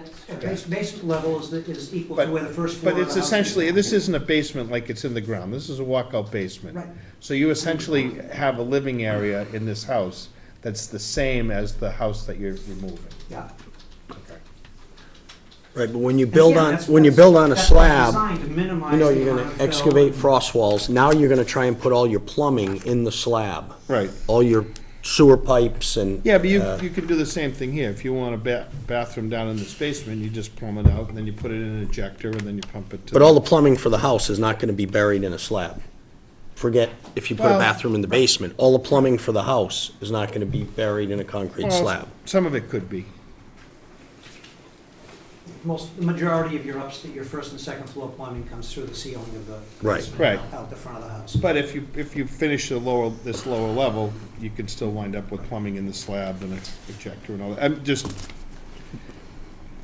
there is still, essentially gonna wind up with the same piece when you're done.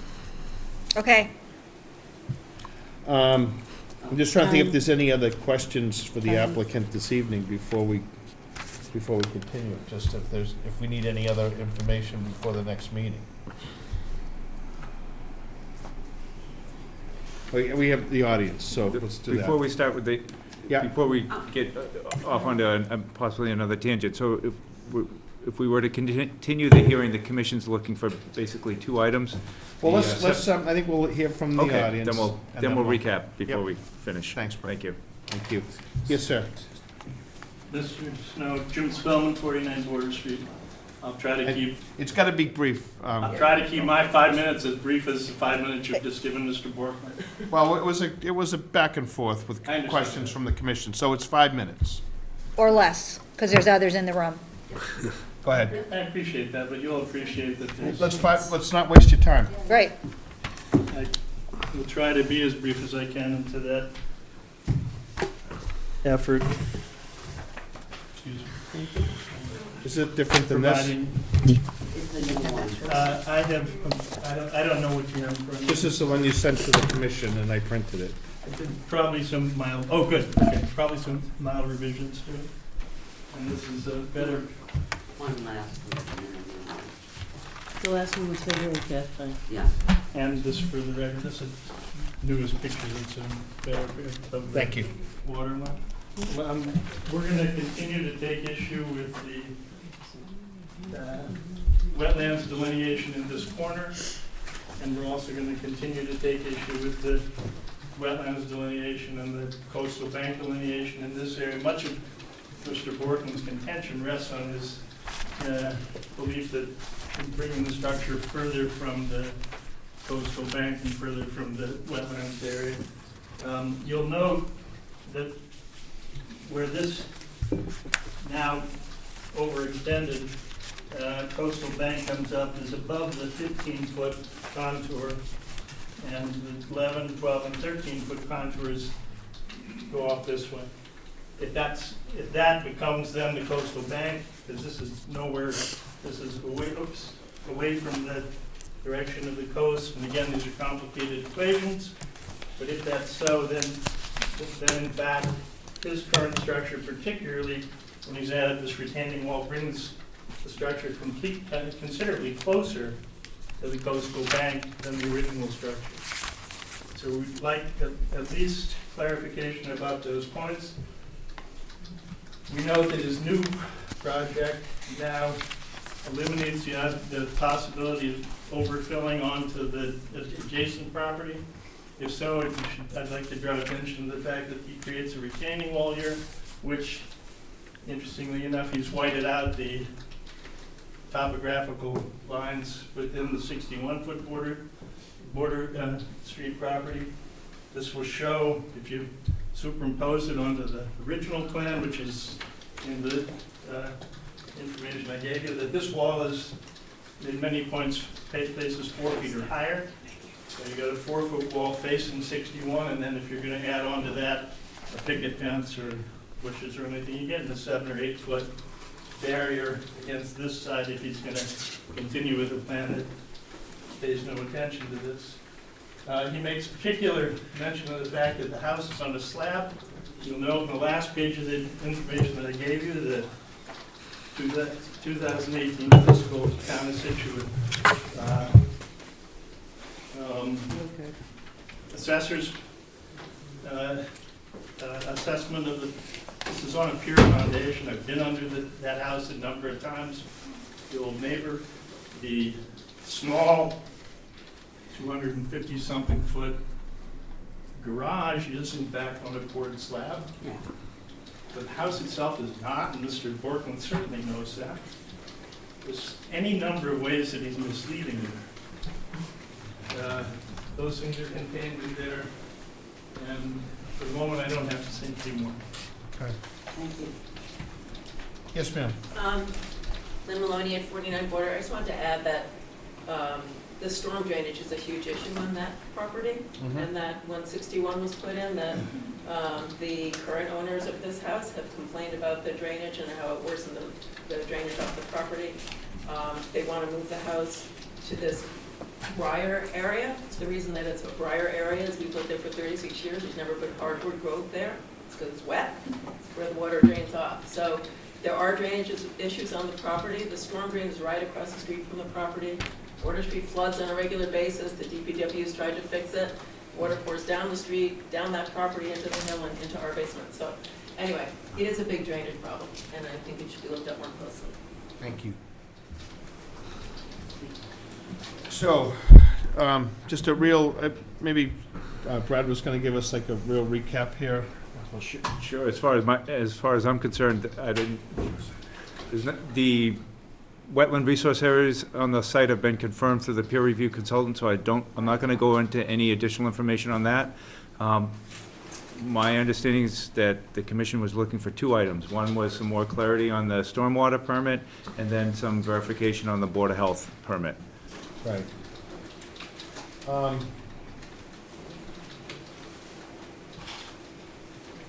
Yeah, I think the big one to me is the stormwater piece.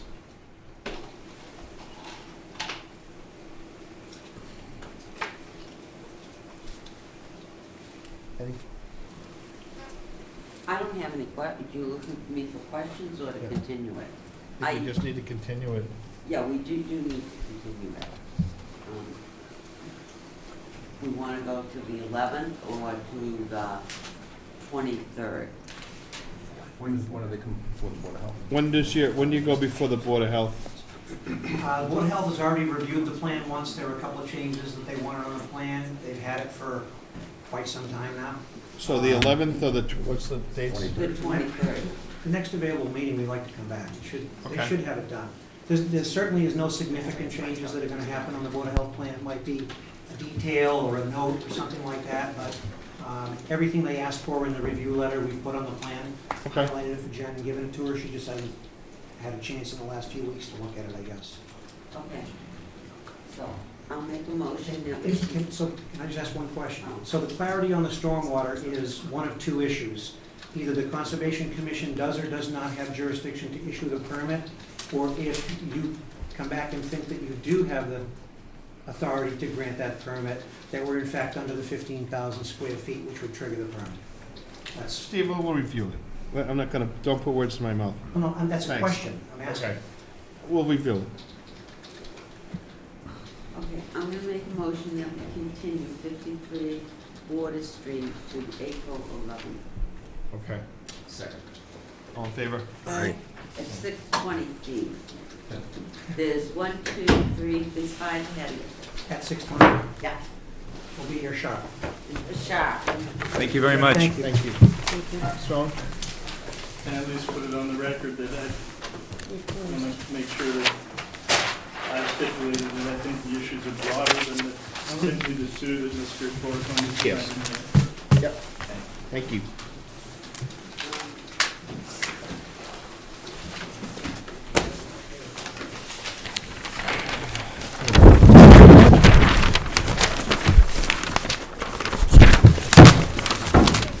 Berwick, Lot 231, Torrey's Lane, new build.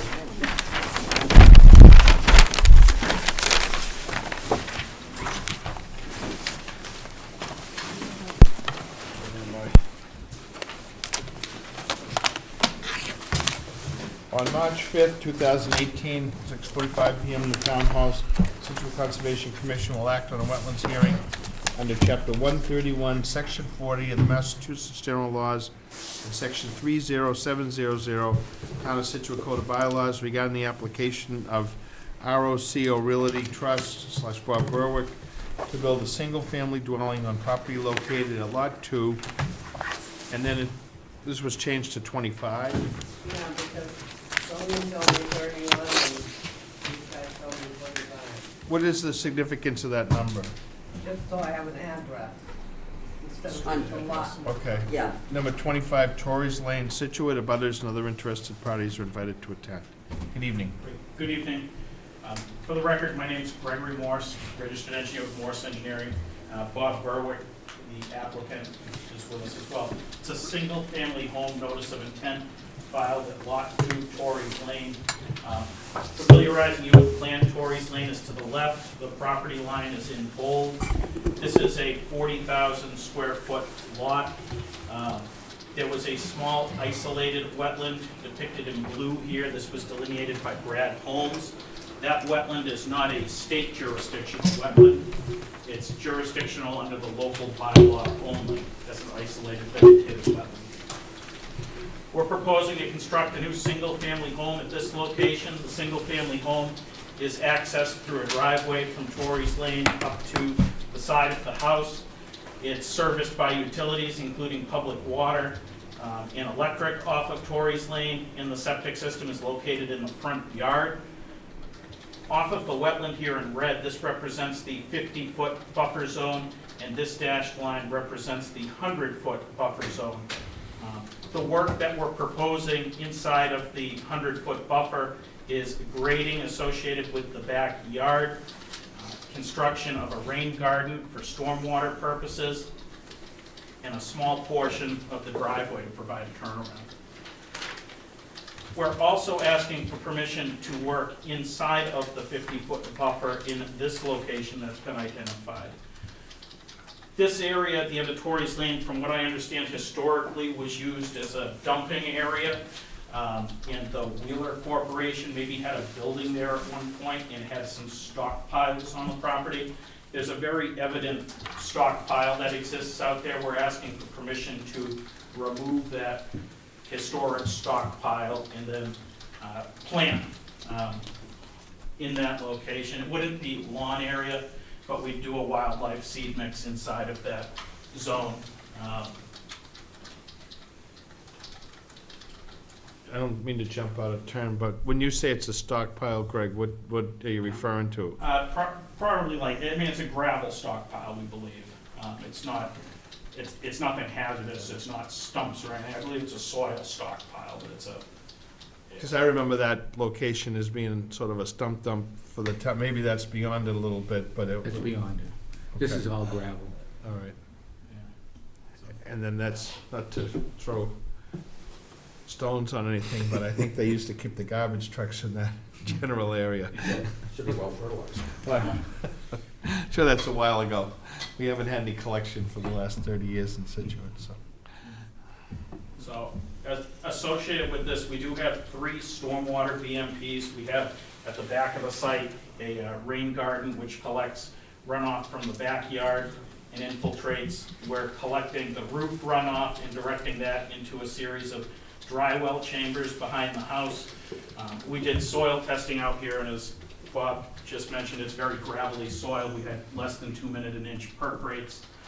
And then out front, collecting runoff off of the driveway, we have a rain garden along the edge of the driveway as well at the low point in the front corner.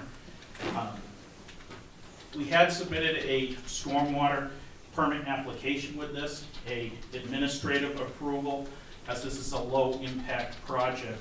Your bylaw specifically regulates low-impact projects that are disturbing less than 40,000 square feet. The bylaw allows for the conservation agent or the planning board, town planner to issue the permit. It does not require a public hearing as an administrative review. And to cite the bylaw specifically says that the low-impact administrative review, the purpose is to increase efficiency in permits. The bylaw section 7B5 and section 9B also have a 30-day timeline. When a permit is applied for, the commission or the agent has to act within 30 days. This was submitted on February 7th. We do have a letter from the town clerk that states that on March 12th, 30 days had passed and neither the agent nor the commission have taken action on this application. The bylaw says in that scenario, the project is deemed as constructively approved, the stormwater aspect. Okay. Anything else you want to add to it? Eddie? I don't know where to begin. My understanding on that stone wall, because I saw it in there, that no funds ever transferred for it to be done. We can't hire somebody to do it without the funds, so I don't see how that has any bearing on anything. If you don't give us the money, of course it's gonna go over the 30 days. So I'm a little confused there.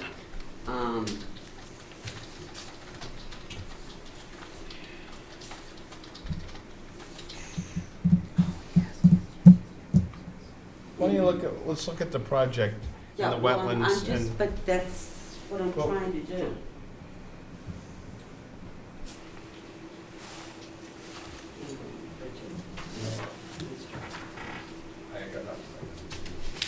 Paul? With the septic, where are you with Board of Health on that? Sure, so we've applied with the Board of Health. We don't have approval yet. Okay. And that's pending. It's entirely outside of the 100-foot buffer. Lisa? Nothing. Jen? No. Amy? Amy, yep, so, yeah, so we've requested 2 peer reviews, one for the resource delineation, so recommending that they, fund that as well. We also requested that they fund the stormwater application peer review, did not receive that. Spoke with the town clerk, and she had written a letter, was asked to write a letter, but that was erroneous. So, it would be my opinion that those should be funded so we can proceed to get the necessary sign-off that we need for both stormwater and for the resource delineation. One thing that, I'm not sure if Greg covered, but this is in the Water Resource Protection District. So requirements under that bylaw also do seem to overlap. You know, and I think it's a great thing that they have incorporated stormwater design into this project. However, we need to make sure that they comply. And since we're not engineers, we would rely on peer reviewers to evaluate whether or not what they're proposing would work. So those would be my comments. Okay. Is there anybody in the audience that wanted to speak to this? So, we won't be closing tonight without the Board of Health piece anyways. You understand that we had 2 meetings that were, had to have been continued because of storms beyond the commission's control. There's been obviously some pretty difficult situations going on in Scituate with coastal issues, and people are stretched to meet those demands as well. Not just projects that have come forward, but more urgent issues for the town of Scituate than these pieces. So I think the commission tries to work with everybody on these aspects. I really don't want to speak to the letter from the town clerk without taking a good look at that and find out just how that gets generated or whatever. I think that it's important to try to meet the requirements that the town has for these lots. I mean, it seems like what's been designed in here is what we're looking for. But by the same token, when we have projects that have either a wetlands line or a stormwater piece, that we have the opportunity to have someone else take a look at it to be sure that the engineer that's designed it, although I'm sure they're very competent, has done that correctly. Obviously, we're at a little bit of a impasse as to whether that's all required or not. I think we have a little time to shake that out and take a look at it and make sure that we're doing our diligence in these hearings. The wetlands impact on this seems relatively small. I think it would be good to know just how that area is gonna, when you talk about an area to be removed, I'm just not quite sure if it's just gravel, what's the need to remove it? If it was the stump deposits or some other pieces, then I understand why you'd want to take that out of there. But if it's just a pile of gravel, I'm not quite sure what the purpose of removing that gravel is. So I think that's something that we should know. Because you're now inside the 50. I mean, if it's just to reclaim some gravel, I guess I'd question It's a that. matter of aesthetics, really. It's pretty ugly. So, It's an eyesore. Is it high? Yeah. well, I think it's something, to be honest with you, Bob, I haven't had a chance to, we Yeah, try if to you get look- to the sites, and I haven't. Yeah. So I'd like to have the opportunity to do that and take a look and see why it needs to be disturbed. I'd rather not get into a real push and shove on something like this. I think there's a way to look at these things, sort them out, and move forward. And I understand some of the frustrations with some of this. Time is of the essence. People want things to happen. There's a lot of pressure on everybody on both sides to get things done. And same way here. But unfortunately, we've had some circumstances that are beyond almost all our control. You had a house that got smashed by some trees with that storm. You know, it hasn't been fun. No. And so we all get that. And I think I'd like to take a look at that, and then we'll see where we are with these pieces and what's the correct path to go down. Is my take on this. So I think we have to continue it just because of the Board of Health piece. And it sounds like you're very close. I mean, I can't believe there's much of a problem here. This is all about the best material you're gonna find in the town of Scituate, so I hardly think that that's gonna be a problem. Yeah, we expect her review any day now. It's been in there for probably 5 or 6 weeks at this point. When I say the material, there's no better gravel than, this was on the skirts of the Boston Sand and Gravel property, Yeah, so. no, I know, right. If any water runs off of this thing, it's. So I would like to address the issue of the insignificance of this wetlands in terms of probably many other wetland areas in town as to really requiring peer review. It's done by a reputable engineer. It's, in many cases, you do not request or require peer review. On the 1 to 10 scale, this seems like it's down closer to a 1. And I'm just wondering why. It is a tiny portion of the property. If I were able to take a look at that site and take a look at it, and we can discuss, I mean, we are holding a policy of trying to make sure that the wetlands are correct. I understand what you're saying, that it's pretty small on that piece of property, but you're also asking to dig right up to it. Yeah. Right? And Frank, we've had a lot of missing information lately, a lot of things left off of plans. I think would be to the benefit of the commission and the town to have a second set of eyes on these going forward. Okay. I mean, I agree, it's, you know, depending on the project itself, but there's this new single-family home with complete stormwater, and it's not just this lot that's being developed, it's the one next door. I mean, so it's impacting, I'm assuming the one more next than door just this isn't lot. before us because it's outside. It's not, it's just in the planning's purview for Okay. stormwater. All right. Well- And in a few weeks back, shortly after we requested for funds for the stormwater peer review, we did get acknowledgement from Jeff Hassett to stamp in and please proceed with the review. So we were just waiting on the funds to come Sure. from the applicant. I think we'll sort that out. I'm Yeah. not worried that won't get solved. And I just, normally I would get out and take a look at these things, and there hasn't been an opportunity to do that. I mean, you're asking to work right up to the wetland to remove that piece. I'd like to see what that impacts, and then we can go from there. That's fair. All right?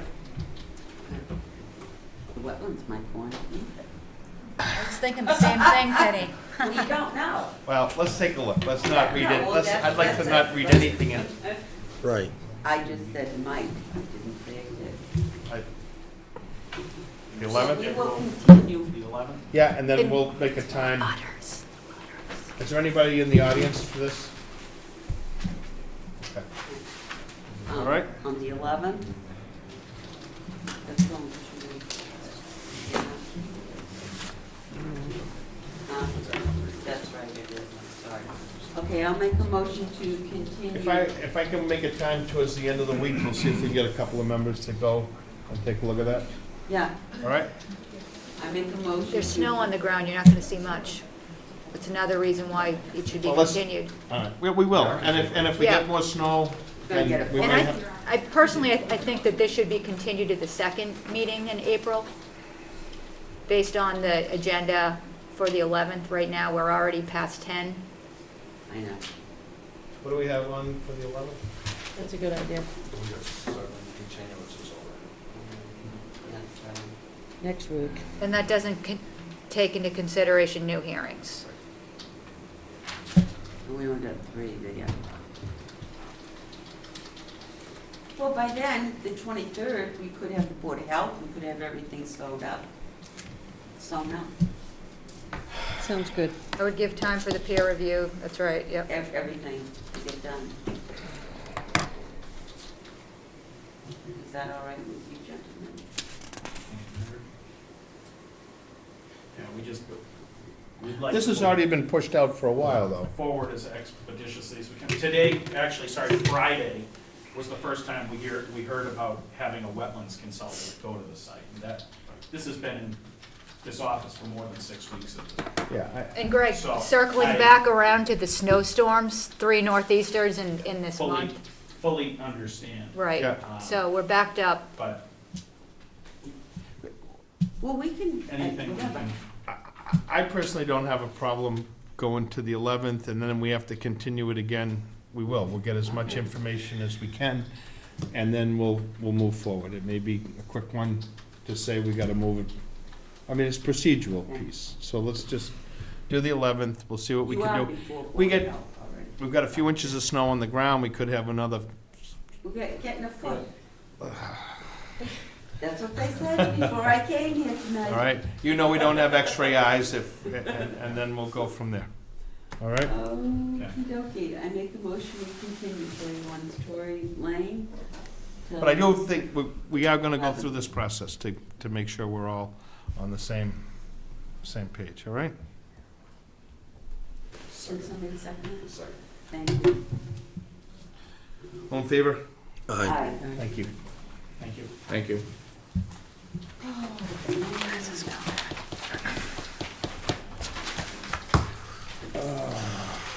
What was the continued date? The 11th. Is it Swain, 31 Common Street, Swan, This 5 minutes is not working. demolish and reconstruct? How many of those hats do you have, Bob? Box, you want one? I'm good. I'm good, thanks.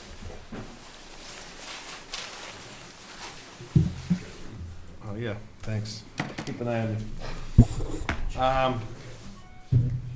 On March 5th, 2018, at 6:55 PM, the Town Hall of Scituate Conservation Commission will hold a wetlands hearing under Chapter 131, Section 40 of the Massachusetts General Laws and Section 30700, Town of Scituate Code of Bylaws regarding the application of Jason and Kristen Swan to raise and rebuild a dwelling on property located at 31 Common Street, Scituate. Others and other interested parties are invited to attend. Good evening. Good evening. Again, for the record, Gregory Morse, representing Jason and Kristen Swan, property owners. This is a notice of intent associated with a new single-family home. Common Street is at the bottom of the page. The property line is here in bold. It's approximately a 2.3 acre property. It's developed currently. There's an existing house located right here. For wetland resources delineated, these were done by Brad Holmes, professional wetland scientist. Delineated in blue represents the edge of a bordering vegetated wetland.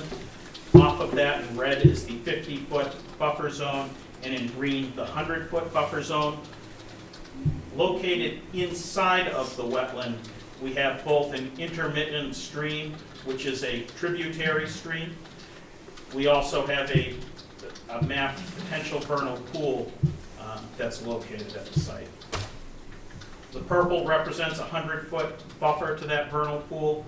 Off of the intermittent stream, we have a Zone A, which represents a 200-foot setback from that intermittent stream. The Zone A is a dashed line that's representative at the back of the house and cuts across the property.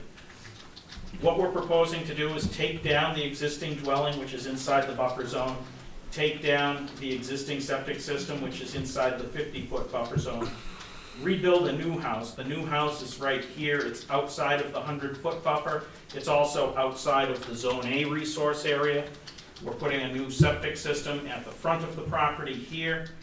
We're taking up an existing asphalt driveway and putting in a new crushed stone driveway to service the house. We do not trigger any of the thresholds for the stormwater bylaw. We're under 15,000 square feet of impervious surface. We're not altering any slopes with greater than 25%. We have erosion controls at the down gradient limit of work, and for the most part, we're maintaining the existing lawn area, the existing limit of clearing. We're not pushing back the vegetation from where the existing lawn is. Okay, I'm not quite sure what our regs are on that intermittent stream. I remember the one we had up off the Country Way. If nothing else, I'd like to see it on the plan. We added it to the revised plan that was brought in this morning. Okay, well, I haven't seen the one back. Okay, it's 3 points right here that Okay. were located. So, from the BVW line, that stream is about 75 feet into the wetlands, from the edge of the wetland. 75 feet, yeah, okay. Intermittent streams, per the wetlands regulations and your local bylaw, have a 100-foot setback to them.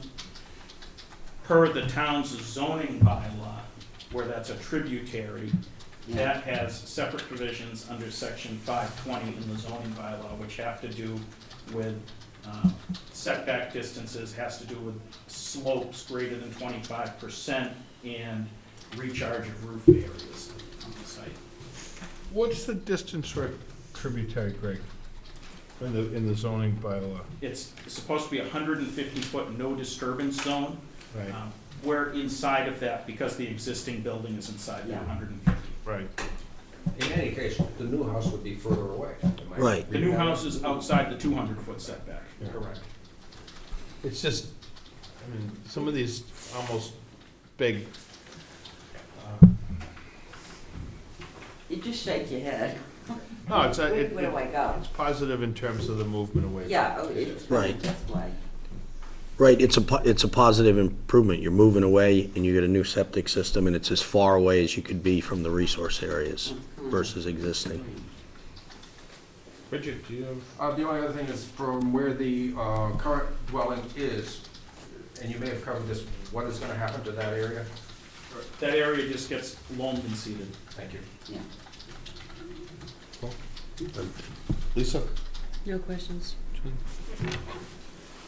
Oh, Yep. You're okay, up. so, this one is complicated also, probably more complicated, in that, definitely would like to see a confirmation of the resource delineation on this one with the vernal pool and the stream on the property.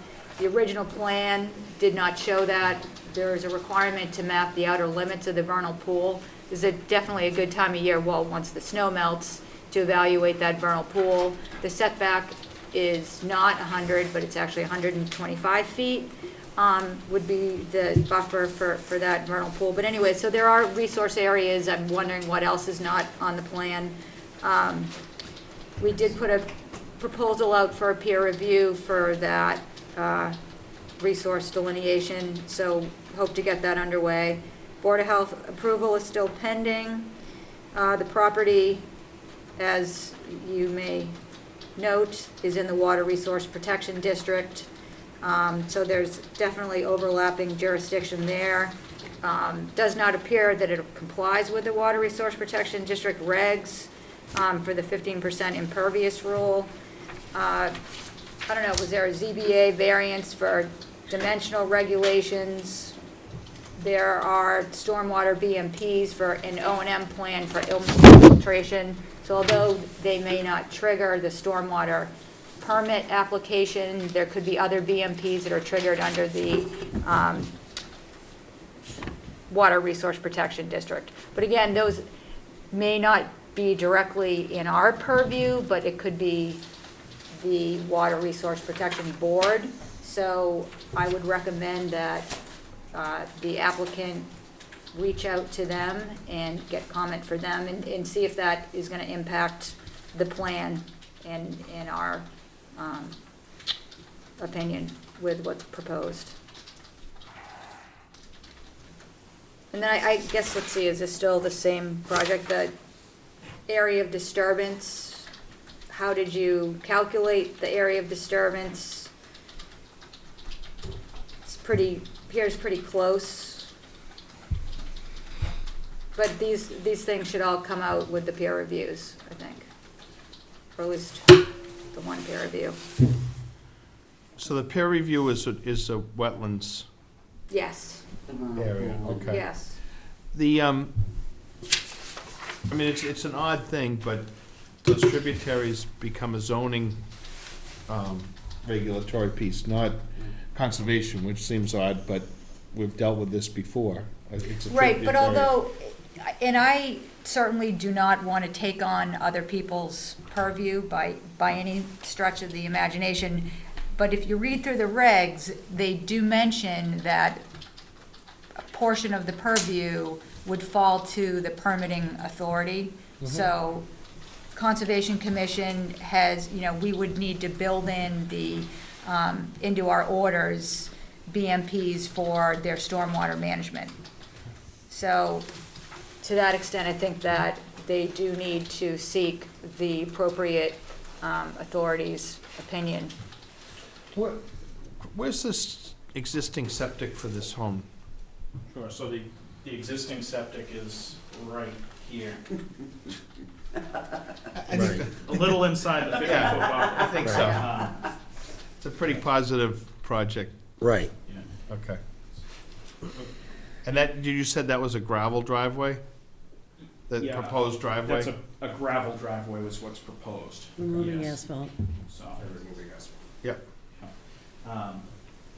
Section 520 of the bylaw is the water resource protection district requirements, and we specifically included the dry wells attached to the roof to comply with that. The grading here for everything inside of the water resource district is at 4:1 maximum slope, which is the requirement in the bylaw.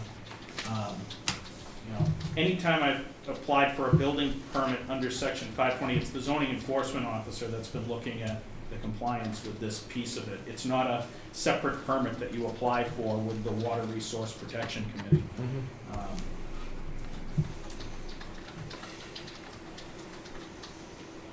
Okay.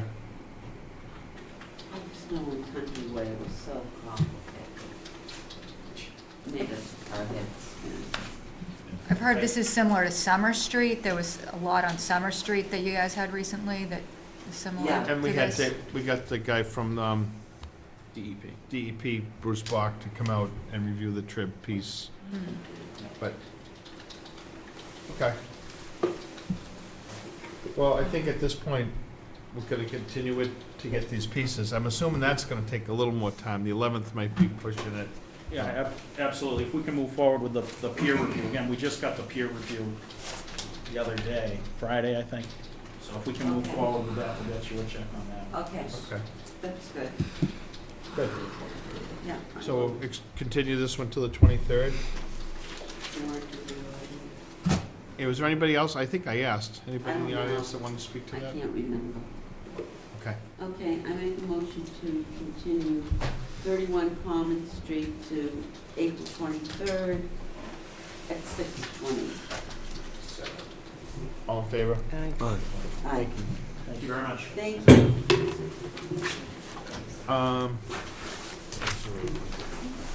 Laughlin, 135 Glades Road, Elevate, on March 5th, 2018, on the Town Hall, Scituate Conservation Commission will hold a wetlands hearing under Chapter 131, Section 40 of the Massachusetts General Laws, and Section 30700 Town of Scituate Code of Bylaws regarding the application of Catherine N. and Neil J. McLaughlin to elevate a dwelling on property located at 135 Glades Road, Scituate.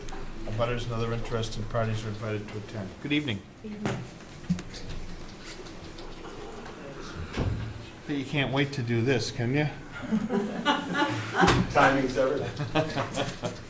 Well, you're kind of set back from the road. When I was down there, it didn't look like you really got. No, we paid okay. You, did No, you?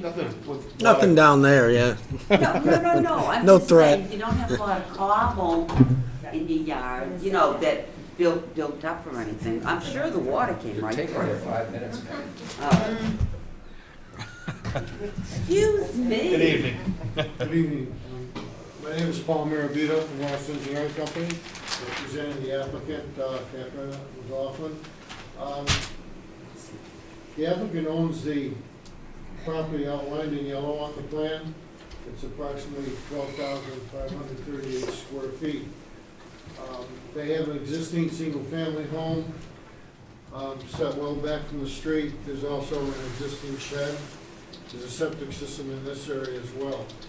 There's some existing open decks in this area, so there's a stairway in the back. What they're proposing to do is to elevate the house up on a concrete pier foundation.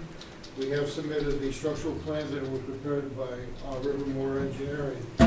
The site is on a state map barrier beach, so based on that alone, it is required to be on a pier foundation. The FEMA flood zone is elevation 15, which means the first floor would have to be at least elevation 16 according to the conservation rules and regs. The top of the pier, concrete pier, will be at elevation 18, which puts the first floor about approximately 2 feet above that. The ground elevation is going to remain the same. There's no fill being imported. And what they'll do is to pick the house up in place and install the piers one by one.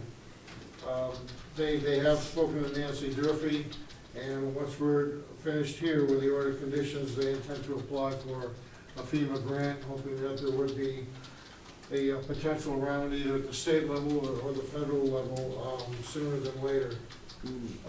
The purple line represents the silt sock that would be in place as they're installing the piers. So with that, I'll end and answer any questions you may have.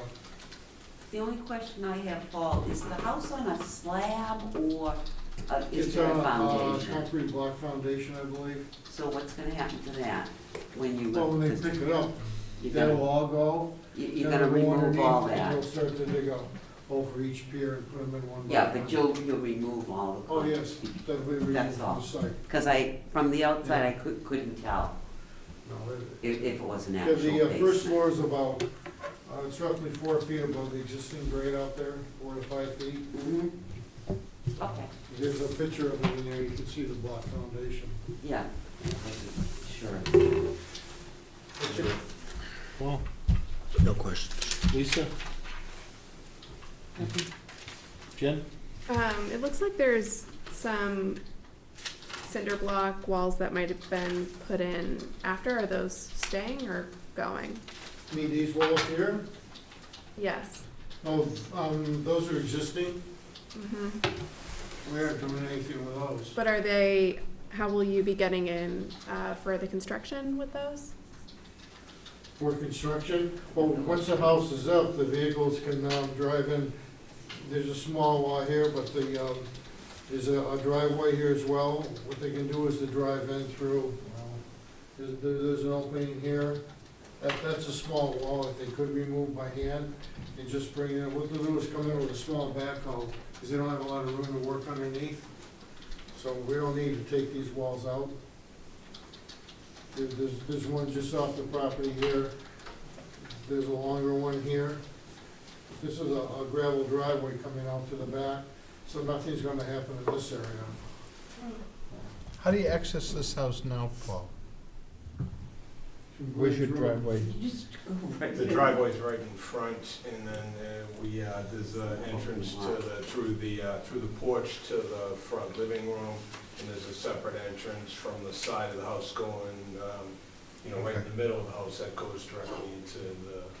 I just didn't see your driveway on the plan. Now, we show the gravel drive in here. Yeah, This wall is like one side of it. The vehicles come in through here. The driveway's all the way in front, all the way up to the street. okay. Yeah, it's like a big open lot. in front of They it, don't have like anything in the street. front part of the lot. Yeah, you'd think another Yeah, house this got is all washed open. away.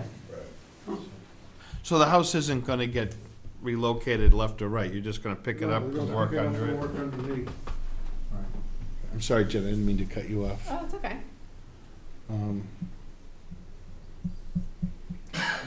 Any other thoughts? No, I mean, there's just a lot of water that flows through that area, so my concern is that the walls are impacting where the water goes.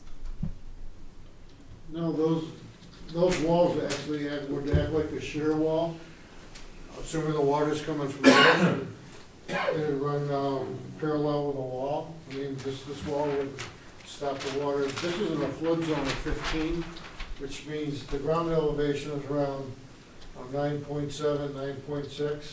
According to FEMA, this land would be under 6 feet of water in a 100-year storm, so. Paul, so say the water's flowing through the yard there. Uh-huh. Right now, the house has a foundation that stops that water from flowing.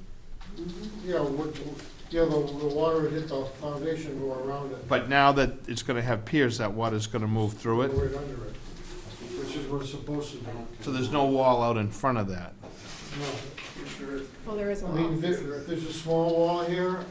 I don't know what that's doing. How tall is that wall? Pardon? How tall is that wall? How tall? I don't know.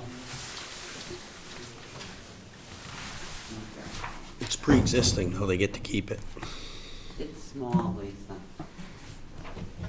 So it's not like a 4-foot retaining wall? No, It's no, probably a no. foot and a half. Yeah. You can see in the picture here. You can step over it, Lisa. Yeah, it's pretty short, it's pretty short. This is it right here. There. It's pretty short.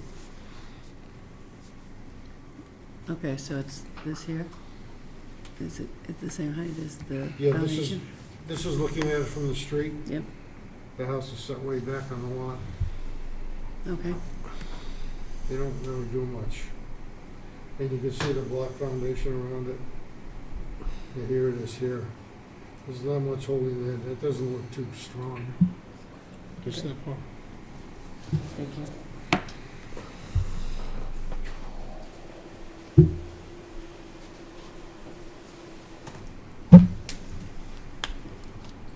So this is the one running down the side.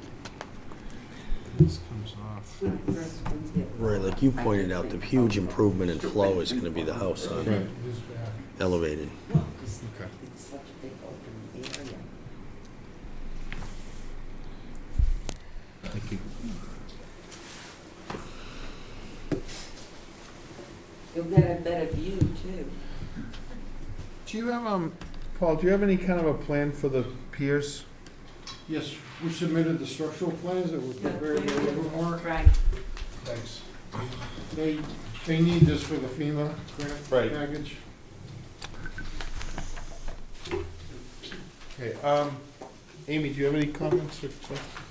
Well, I had a question about whether you had an elevation certificate, which if you're going for a grant, you must have one. We do have one. Okay. We did prepare one.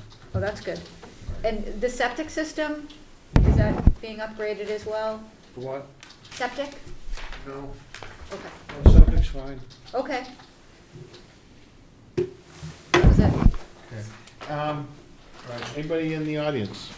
Yes, sure. Beth McGrath, 20 Tilden Ave, and we are the recipients of the rubble. That's why there isn't anything there. And so directly to the east, the top of the thing, the angle, is the marsh. And over the years, I think it's an 8-foot birdhouse post, and right now it's probably at 4.5 feet.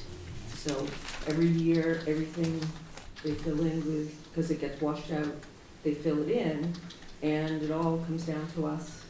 And they're now trying to work on taking it back. So because this is all going into the marsh. Right. So that's kind of why we're here.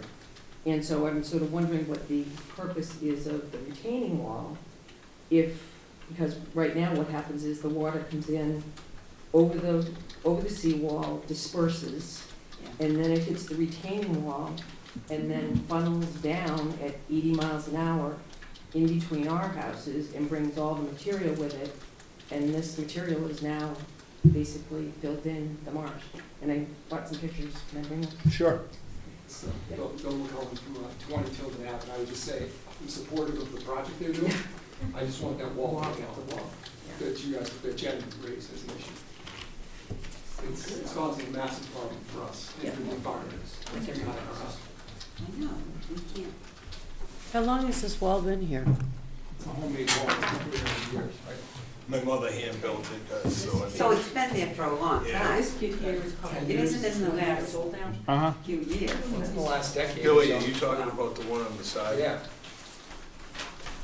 Same angle. If you want to keep it. So this This point there is that point there. This is all filled in. Right. And, you know, But it also has a guy. try to get them to take it back. It's here, it's that wall, it's right down this channel.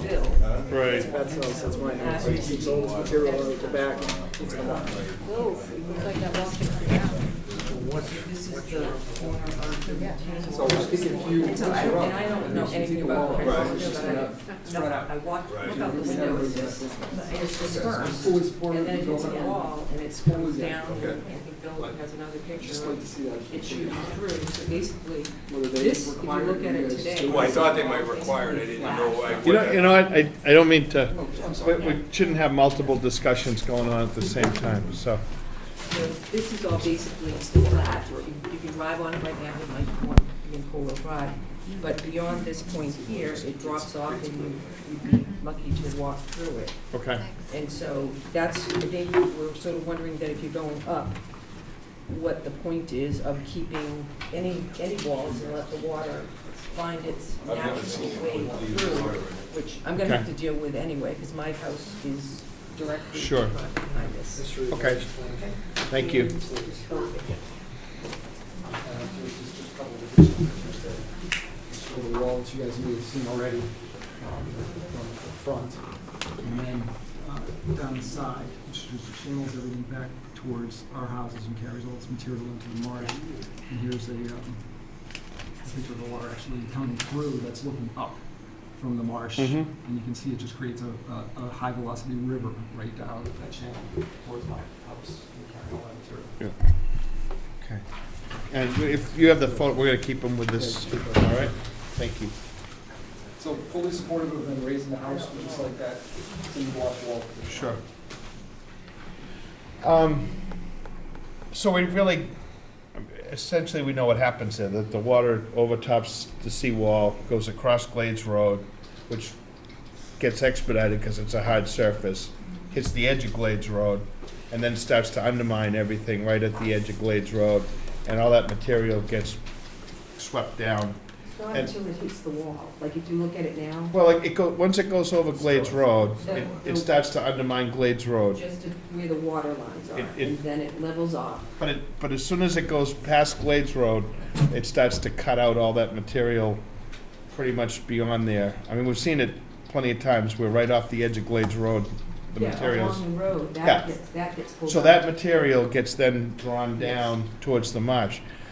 One of the difficulties that we keep going back and forth on in a lot of cases is when that material, unfortunately, is washed into the marsh, we get into a jurisdictional thing with DEP as to whether that material can actually be removed from the marsh.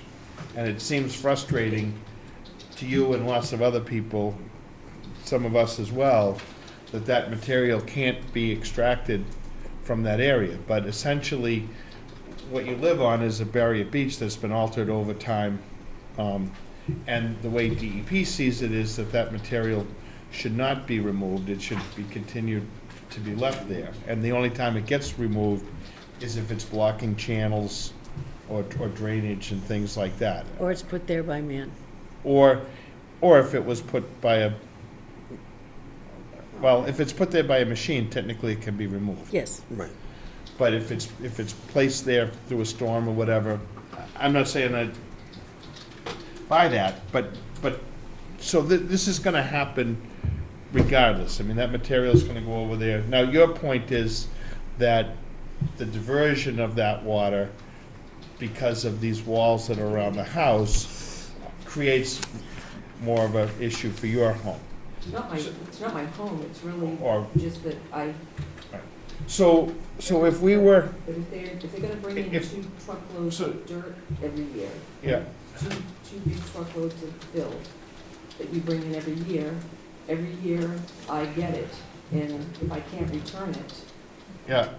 you know, I understand what you're Eventually, saying. So eventually here's the dilemma. If we were conditioning something new from the get-go, we would not allow people to build a wall or a fence or anything else that would deflect water onto another property. But I'm sort of, what's the purpose of the wall if you don't want to? I'm not here to debate the purpose of the wall. I'm saying that, The wall was built to protect the water. It's not like they said. It was a garden too, my father had a garden. Yeah, but you So- know what so- you know what I'm getting at. so what I'm saying is that if we were starting from scratch and they're coming in with a brand new house, there was nothing here, we would say, you can build your house on piers, but you can't have anything around it. Now, we've had similar discussions in other places in town with these walls and whether they stay or go. And we have it going on in Hummerock right now, where some houses burned down, and the houses were elevated, and a lot of the material that was around the houses, the foundations and things, had to be removed. The foundation of this house has to be removed in order to do these piers. So there won't be a foundation there anymore. However, do we have the jurisdiction to remove the other pieces in the yard? Is something I think we need to take a look at, which is these So I guess walls. I'm wondering what the role is of conservation with this property then? Pardon me? What's the role of conservation with this property? That the foundation be compliant, that the disturbance that they do be compliant, and that it gets put back in accordance with those regs, that when they do the work, that silt, other debris don't go further into the resource area. That's all part of the conservation piece. So say that part again, that the. So like if. During construction? During construction. But. So they have to put up maybe erosion control or things like that. I guess this is an opportunity to fix a problem. Right, It's a yep. pretty big problem, and I would like to think that. But we're hearing what you're saying, and we have to take a I would look. also point out that if you look at the picture, a portion of the wall on the side actually was destroyed in the most recent storm, so I don't know whether there's a precedent for not being able to rebuild it. I missed that. A portion of the wall was demolished during this most recent warning. Okay. Probably, I don't know, 10-foot section is smashed. So Yeah. given that that's been broken, can we stop it from being rebuilt? Well, I don't know, it's interpretation of what the governor declaration was, that. Well, that wouldn't be consistent with the emergency declaration. Okay. No, but in general, like, we don't allow people to pave driveways on a barrier beach now. But if you have a driveway and it gets destroyed, you can maintain that driveway. And like today, you couldn't build that seawall on Glades Road. The Wetlands Protection Act, DEP'd say, let the beach migrate naturally right by your houses, right into the wetlands. But since that seawall is already there, it can be maintained, even though it violates what you could build today. And so that's the problem with, like Frank's saying, raising a house is a net positive under the act, but it doesn't necessarily give you a license to go around and, say, well, we need to tear up your driveway and modify other things that are already grandfathered. I think that that little bump out that you did, I'm not sure within the bump out that's kind of at the corner, is a big new cinder block thing that's probably been in the last 7 or 8 years. That is added, because that, I think, has caused more damage. 'Cause And here's the other thing tonight, and again, I think you heard at the beginning, we were gonna try to stick to 5, 5, and 5 with these hearings, because we had to not hold 2 previous meetings because of storms, so we're trying to move things along a little bit. The commission's well within its ability to condition things, and we could add to conditions removing something or whatever if we felt that that was important to do that. Whether the applicant wants to do that, they could challenge that. I think it's something that we can take a look at and see. I'm just trying to, we want people to elevate their homes. I mean, that we've been pushing for that for a long time. We want to see that happen. Sometimes in elevating houses, it actually creates a problem for the people that are behind it, where the house used to block some of their debris and whatnot, now that all that flow is going through. Well, I think that what I'm proposing possibly puts my house at more risk, because now if we say take down the wall, the water has to find its way, will find its way into my house, so, yeah. But I think that if the water isn't running at 100 miles an hour, it will be dispersed across the whole front and find its natural way either between the houses or over to the other side going towards Lenny's house. And so that it just seems that, you know, that, I'm not really sure of what to do with, do we say you can't fill in your driveway anymore?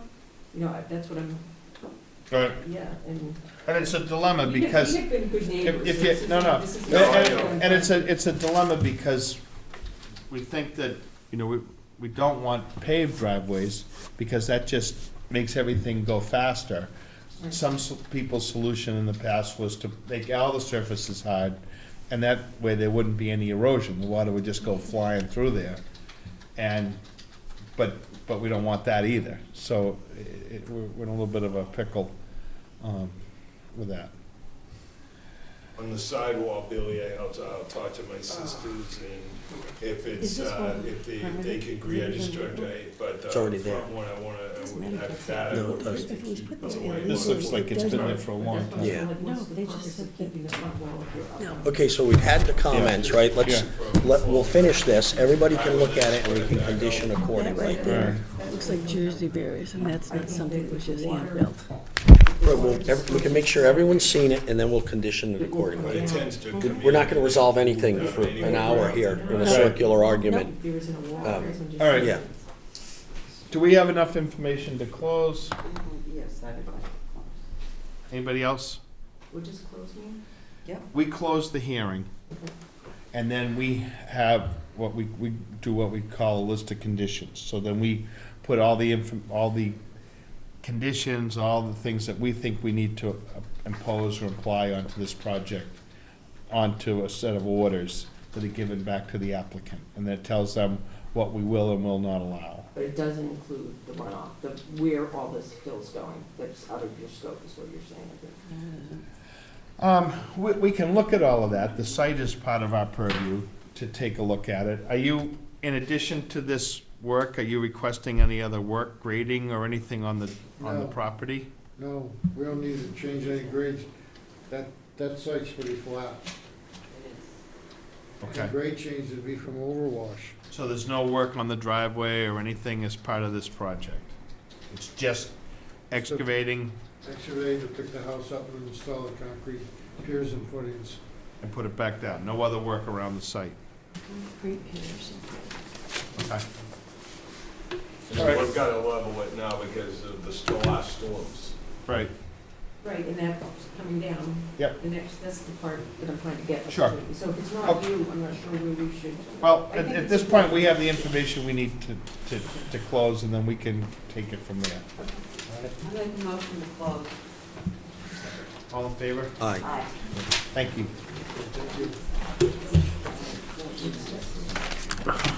What do we got next? Anybody need to stop for 2 seconds? Sure. All right. Take a 5-minute break at the most, 3 minutes maybe.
I know, exactly. All right, Frank, remind these people about the 5-by-5. No, we're doing good. You can make up some time on this one. Marshall, 17 Nelson Road, for a shed. Shit, no, it's your. See, she remembers. I remember you. I was here in June. Yeah. When I was pregnant, I'm no longer. No longer. Baby's 4 months. What'd you have? A boy. Oh, very good. What's his name? Taking her 5 minutes again. Oh, This is how 5 minutes go. that's a good 5 March minutes. 5th of 2018, Town Hall, I don't even want to say the time. Town Hall, Situate Conservation Commission will hold a wetlands hearing under Chapter 131, Section 40 of the Massachusetts General Laws and Section 30700, Town of Situate Code of Bylaws regarding the application of Steve and Heather Marshall to construct a shed on property located at 17 Nelson Road, Scituate. Butters and other interested parties are invited to attend. Good evening. Good evening, members of the commission. Brad Holmes with Environmental Consulting and Restoration, along with Heather Marshall for her property at 17 Nelson Road. Heather was in front of you informally and discussed a proposed shed proposal, and that's what we're here for. We've submitted a notice of intent to construct a 12-by-16 shed within the existing lawn along the front side lawn along the western side of the property. As you can see, the property is fairly restricted with the shape of the triangular shape. The existing residence is here and it's surrounded by lawn. Right along the stone wall, there's a brush line, and beyond the brush line, there's a wetland, bordering vegetated wetland system that runs off. It really collects drainage from the neighborhood and kind of diverts it. What we're looking to do is construct a 12-by-16 foot shed elevated on sonotubes. You can see in this photograph approximately in the location of the existing playset. You can see again here in this location, all within a lawn. And as mitigation, we're proposing a row of 6 shrubs along that edge of the lawn to try to create some additional vegetative buffer there. And I know it's in the 50-foot buffer zone, but as we said, there isn't any other opportunities for this property, and it's just a shed on something. No, I'm happy suffering solitude because, I mean. In addition to the plantings, we're also gonna be doing the rain barrels to collect the runoff of the, I can use it for my garden as There well. you go. There you go. Added bonus. Yep. I'm good. It looks fine to me. No problem. Amy? And you added a limit of work, right, Brad? I did put on a straw water line along the edge. You really won't have It's a lot not of on this disturbance. I printed that off. Okay. That's a handout. Oh, okay. That's a handout for presentation purposes. And you've got some plantings going along that wall. Correct. Yeah. Yeah, no, I mean, we went through this one when you submitted the request, and so it's previously disturbed lot that was developed before 1986, and it is, as I said, a shed, which is, I understand is gonna have utilities, so you're gonna have. It's just electric. No Electric. It's just it's a studio. Yeah, studio. It's the one program in the house that can be removed because we're outgrowing the house and we need my office in the house to be living space because now we have no baby. So it's the only program in the house that can be completely disconnected. So it makes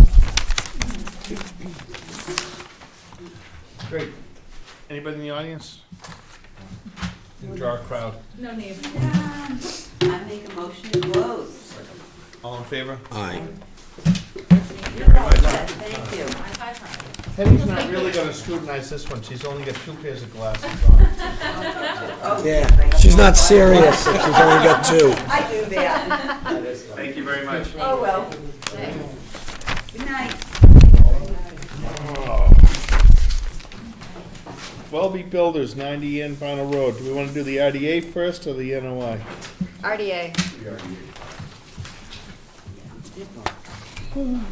On March 5th, 2018, during the 6:15 meeting, Town Hall Scituate Conservation Commission will act on the request of Welby Builders, Inc. for a determination of applicability of the Massachusetts Wetland Protection Act and the Scituate wetland bylaw to remove and replace concrete curbing, sidewalk, rebuild the existing stone wall, and replace a lawn area on property located at, Curtis Estates, 90 Ann Vinyl Road, Scituate. Abutters and other interested parties are invited to attend. Sorry about that. Do you want to read the notice for the NOI too, because it makes sense to discuss them all together? Sure, I don't have a problem with that. I think it's all. Yeah, it's all the same. So on March 5th, 2018, 7:25 PM, Town Hall, the Scituate Conservation Commission will hold a wetlands hearing under Chapter 131, Section 40, the Massachusetts General Laws, and Section 30700, Town of Scituate Code of Bylaws regarding the application of Welby Builders LLC / Paul Sharon to landscape and clear for lawn area on selected house lots and install stormwater management basin on property located at 90 Ann Vinyl Road, Scituate. Abutters and other interested parties are invited to attend. Okay. In a nutshell, Bill Ornberg, I'm here with Paul Maravito. Our two other guys got caught out of state. In a nutshell, just to explain where we are on this. The planning board has already issued a flexible open space permit to build this subdivision for actually 15 new homes and one existing home, which is a historic home, which is being moved to another lot and being renovated. The appeal period's up, and basically they're ready to close on this. This property traditionally is owned by the Curtis family, who Doug Curtis is a 50-odd-year friend of mine. They've actually owned the property for over 350 years. 350 years. This is, in my experience, representing before the town, probably one of the most highly regulated pieces of property. If you see the decision, there's numerous things in the stormwater permit that's issued, approved. Patty can attest to that. She was involved in the entire process. And initially, we filed determinations for the entire property, but after in Frank, we kept one determination, which has to do with down on, Paul explained in a minute, but down on the street, basically if the DPW did the work, it wouldn't require a permit. There's an isolated wetland, which actually the town of Scituate created, building a parking lot for their buses if you're budding school without a permit. But nevertheless, Come on, let's not throw them under the bus, Bill. By the way, Frank, I said nevertheless. Okay. Yeah. Nevertheless, that absolves everything. But at any rate, they're building a new sidewalk to help walk to the school. And Paul will explain the rest of it. One of the, which is into the buffer, the part of the gravel trench there, that was in response to some of the neighbors behind them trying to take the water further away, okay? One of the reasons at the outset that the storms have kind of made this move. Basically, they're ready to close and to get going. And so that was one of the reasons, and one of the reasons, not to be difficult, we acceded to the wishes of this, is that we really didn't want to have the appeal period. So with that said, Paul, do you want to explain the other aspects of that? Sure. This is the RDA? Yes. Oh, the whole thing. Is that the whole thing? Well, why don't We you have do to the vote RDA? on them Okay, all right, separately, let's so do let's the do RDA. Starting with the RDA, this is Ann Vinyl Road. In this lower corner here, there's an isolated wetland. And as part of the project for the subdivision, the town has asked that the applicant replace the entire section of concrete curbing through the whole length of the project. Also, they're gonna remove and replace the sidewalk. And there's a stone wall which is gonna be removed and completely rebuilt. The portion of that work that is within 100 feet of the isolated wetland is shown right here. This is the wetland, this is the 50 and the 100-foot buffer. So the work in this area is gonna be conducted out on the street. There's also some minor rebuilding right here for part of this basin. There's about and the lawn will be put back in this area here. This is a shallow stormwater basin. That's one of the work. This is the existing driveway. It's a gravel driveway that's gonna remain in place. They're gonna use that to access this area for construction purposes. This is the proposed common septic system leaching area. that's outside the 100-foot buffer zone. That's the extent of the work. So the RDA is just where the, you use the orange to outline. It's just this area right here, Yep. plus a few contours of grading in here. Nothing's gonna happen in this area here, it's all off the street. Sidewalk. And the logic for that being an RDA, Amy and I got together with Attorney Hornberger, discussed this, and the logic would be that if the town comes to us to repair that sidewalk, just like they did with the water main thing earlier today, Yeah. could be handled under an RDA. It's already disturbed, and they're gonna put it back. So that was the logic. Anybody in the audience? So, Do you have anything, Amy, to say? No, I make a motion for -3. second. All in favor? Aye. Short but sweet. Yeah. Now we can go to the NOI. Which one? The butter? I left the white slip in the office. I switched folders. After my first hearing, I went back. I can bring it back after this if you want. Yeah. I mean, this has been posted through just about everything under the sun. All of the abutters and more would have been, had been notified for the subdivision. People within 300 feet of that were notified. On this one here, there's just abutters to the property here. We actually notified everyone to the entire parcel. And they all showed up at the first or second public hearing, and after that, there's a handful of people that showed up. The purpose of this was primarily for, well, first of all, this is the wetland line that was confirmed under NANRAD. This is a 50-foot buffer. There's no work being done within the 50-foot buffer, but between roughly, this is a 50-foot buffer, and the orange is the 100-foot buffer. This line here is the limit of proposed clearing. This is the property line to the back of these lots. It also marks the open space. The open space is from here down toward the wetland. What they're proposing to do is to clear some of the woods that are directly behind the houses. It's roughly between probably 85 and 100 feet, just by eye. And it's for 5 lots. It'd be lot 9, 10, 11, 13, and 14. Over in this area here, there's a stormwater basin. The basin itself is outside the 100-foot buffer zone, but in this area here, there's a head wall with a riprap that acts as a energy dissipator. There's also what we call a level spreader, and there's a detail at the end of the NOI. This trench is going to be 2 feet wide by 2 feet deep. It's got crushed stone in it and a pipe. What happens is any water that comes into the basin will slowly be released through this pipe here, and it goes into a pipe and into this crushed stone trench, and it slowly releases it out into this area here. It's going to follow the contours of the land. Our first submittal of the planning board stopped everything at the 100-foot buffer zone, but based upon comments from the abutters here and also suggestions from their own engineers who reviewed it, they asked us to extend it down to the 50-foot buffer. Again, this is a crushed stone trench, 2 feet by 2 feet, with another trench next to it. I believe that's 1.5 feet wide and about 18 inches high. And that's the extent of the work in the buffer zones, between 50 and 100 feet. All of the stormwater for the entire project was reviewed and approved by the planning board.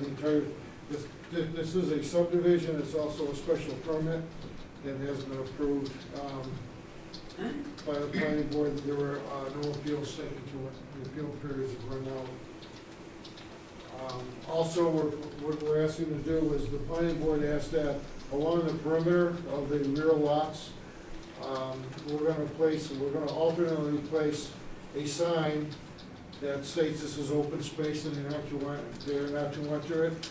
And those will be placed alternately 50 feet on center with boulders These circles represent boulders that would probably come out from the excavation of the cellar holes, and they'd be placed along the property line as well. But the limit of clearing would be along this line here, and there would be some wedge between the limit of clearing and the open space line. This will be marked, and these markers are going to be placed around the entire perimeter of the open space. Well, you say do not enter or do not disturb? I'm sorry, do not I think it says enter. disturb. No, I think it says, do not enter. Really? It should be do not disturb. I mean, you can walk in there. Yeah, well, that's what open space is for, yeah. Well, but if it says do not enter, that's telling them not to walk in there. I think it says disturb, well. We should probably have another hearing on that. Oh, yeah, definitely. well, are you available in June? Yeah. I mean, the purpose of it is that they don't want the homeowners going to the open space where they trash and leaves. Right. Well, exactly, so that's disturbing. All right, Um, okay. There's some briars out there in that area that Yeah, so are pretty thick. But that's the problem that we've had, so demarcation is definitely a good idea. Just demarcate, yes.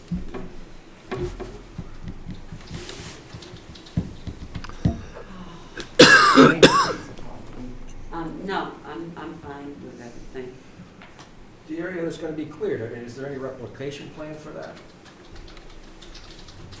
With the green, where you're clearing it out, am I hearing that Yes. right, Paul? The plan is to put that back to lawn if they want to. We're doing this, the purchaser of the property plan on building all the houses. And the houses have been, the houses have moved back and forth during the hearing process. And it was decided that some of the rear of these 5 lots would need to be cleared in order to give some ample rear yard area for the homes. Again, it's like between 85 and 100 feet, it isn't much. I understand it. What is it being what is being taken out? What does clearing mean? I guess that's what I don't understand. A lot of it's brush and briars and some of it's trees. This is an old field that the trees that grew up were not specimen trees. There's a lot of cherry trees in there, and you know, they aren't specimen. The trees aren't that big back in there. We had to do perk tests on all these lots before we arrived at the shared septic system, and we went back into that area and did quite a bit of exploration. And when you got into this area here, you can see in the pictures in the NOI, here, you can see how it's pretty open.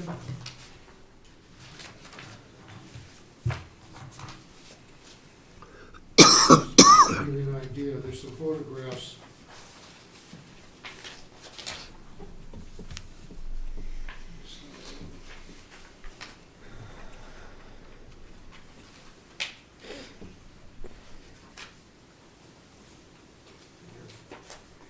These houses here that you see in this picture are back in here. You can see how they've got some scraggly cherry trees in here.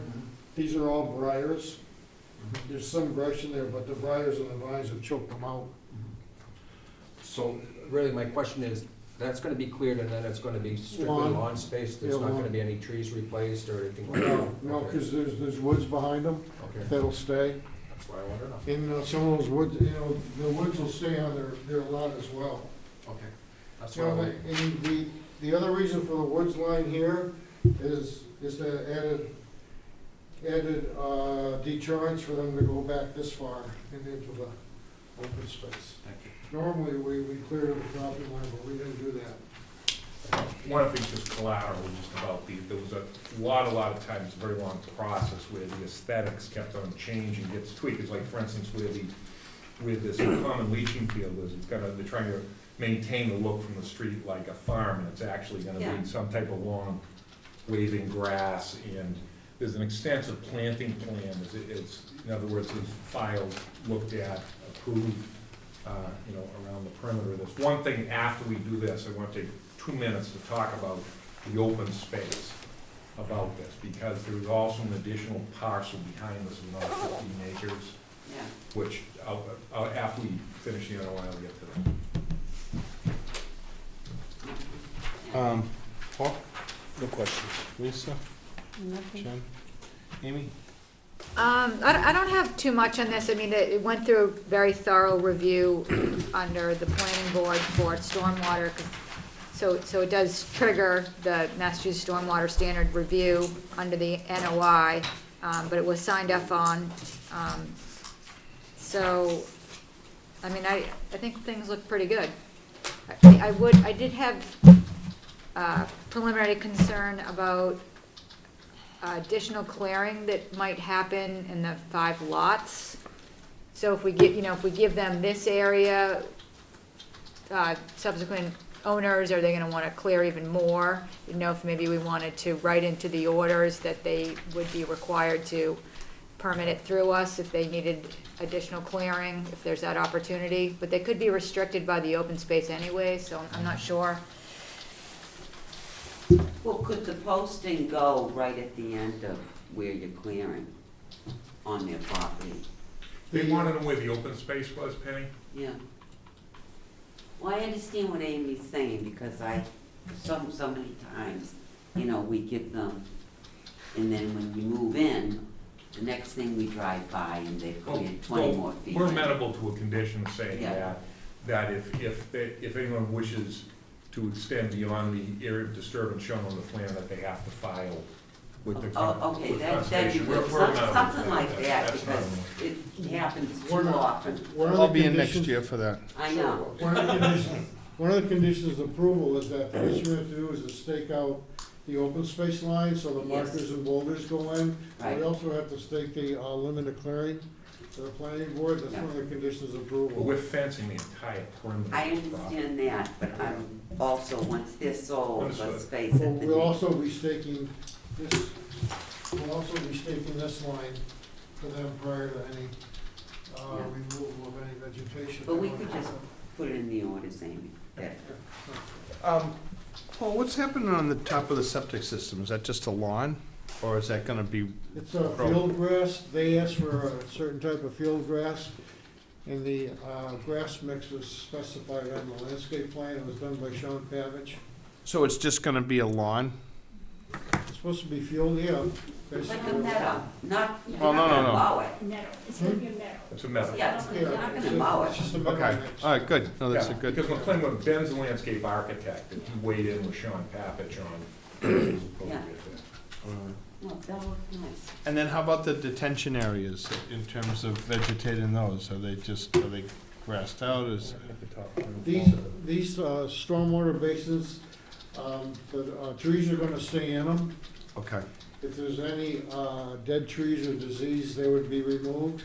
Mhm. There's a condition that once those are finally graded, they're gonna look at them, and if they feel there should be some additional plantings put in them, then that'll be done. And they'll work with the landscape architect to come up with a plant list. I mean, if we were conditioning this, Amy, as part of with the planning board, which was my concern, that we weren't doing that review, those are the kind of things, just kind of like Toll Brothers, that we would have added to our orders. So they're already in there essentially through the planning board. I think it would be redundant to say that again. As long as those things are covered, I'm pretty good with that. Right, I think that for special conditions, one about the lots and, you know, just reminding future owners that they would need to reapply if they wanted more backyard. And then what we would also typically do on an order with stormwater is we would incorporate by reference the O&M plan. So for the ongoing pollution prevention and for the stormwater, we incorporate that into the order. So if we could get the O&M plan as a standalone document to reference, rather than the entire stormwater report, that would be handy to have. The O&M plan? Yeah, I gave you a copy of that. As a standalone document, Yeah. just the O&M? Yes, the O&M. There's also the SWIP plan we gave you. The, we had to do. But we want a- to attach just the plan as an appendix to the order and have the applicant record all as one. So we don't want the full document. Okay. Mean the O and M plan? Yeah, just the O and M plan, yeah. Okay, that's also being recorded as part of the planning board documents, but we can give you a copy of that. Oh, that's great, I yeah, think you have a copy of that, but you can put that in there to record it. okay. The O&M plan's already specifically referenced in the document, it's already recorded at the registry of deeds. Okay, But we don't have any objections to it. Using it as an exhibit, that's fine. Okay, anybody else? That's it. I make a motion to close. Let me ask you a question, because knowing where the scheduling going on with this, are we, subject to those two conditions and review of conditions, can we vote this such that if the decision's made, if people can buy and sign this, we want to get the appeal period going on this? I mean, literally, the other things, you know,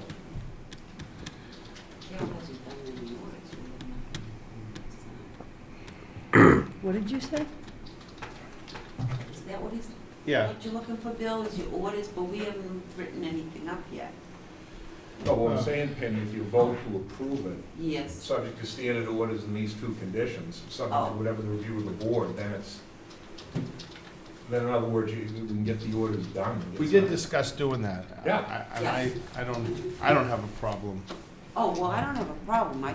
yes, you can vote to close and vote to issue, and if you do that tonight, it's 21, we have 21 days to actually issue from tonight.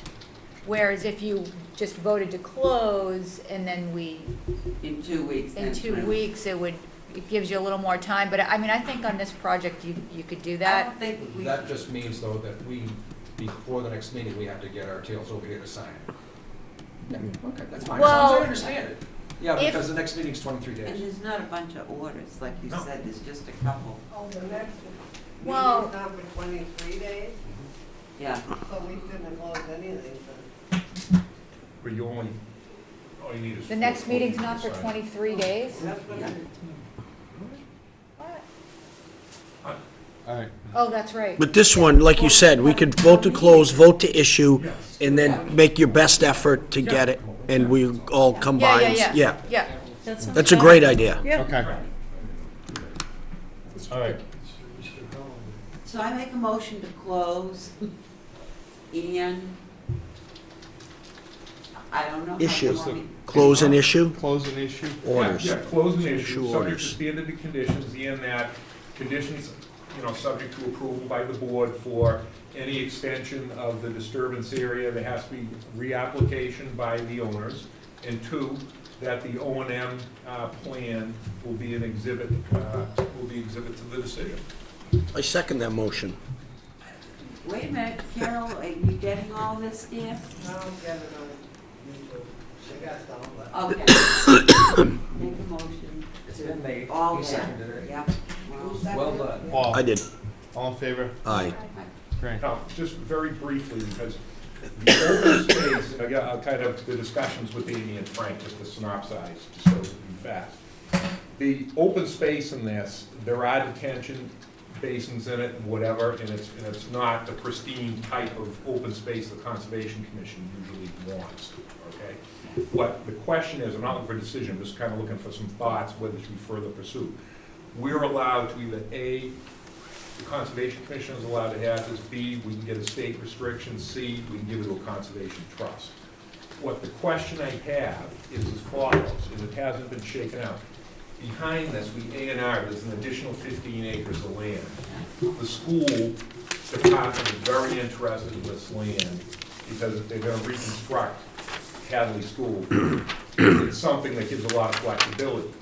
Kevin Caffey, DPW, is very interested as a potential water source. And 3, obviously, we are constructing trails here that lead to something else. And so I guess what the question is, and then it's up to the owner, is, I think, why don't I put words in your mouth? As a standalone situation of this open space, I don't think the commission really has, unlike other things, like for instance, White Ash Lane, where there's additional water protection things. But I guess what my question is if this is something where the town is gonna have this, because here's what the complication is. it cannot go to the care and custody of the Conservation Commission, which is something that if you approve and the selectmen approve, can be done forthwith. Because if the school committee is going to use this, then it's something that has to, at the fall town meeting, actually has to be voted. Or if they're gonna use it for that, in a combination of a water exploration, that's something. So I guess what my question is from, and we'd have to come back to the commission. Am I correct in saying the kind of consensus is, as a standalone parcel, it's not something that you guys see a lot of benefit? I personally don't. The open space that is wrapped around this doesn't, as Bill said, it's not like we're getting a big chunk of land in the back, like it's Dudley Farm or White Ash or something like that. It's kind of the residual property that's left around that. But given that there's another 15 acres that's hopefully gonna wind up protected in some fashion, if it's water, certainly nothing's gonna happen to it. It means it's in the custody of the water department instead of conservation, which is, in my mind, is either one's just as good.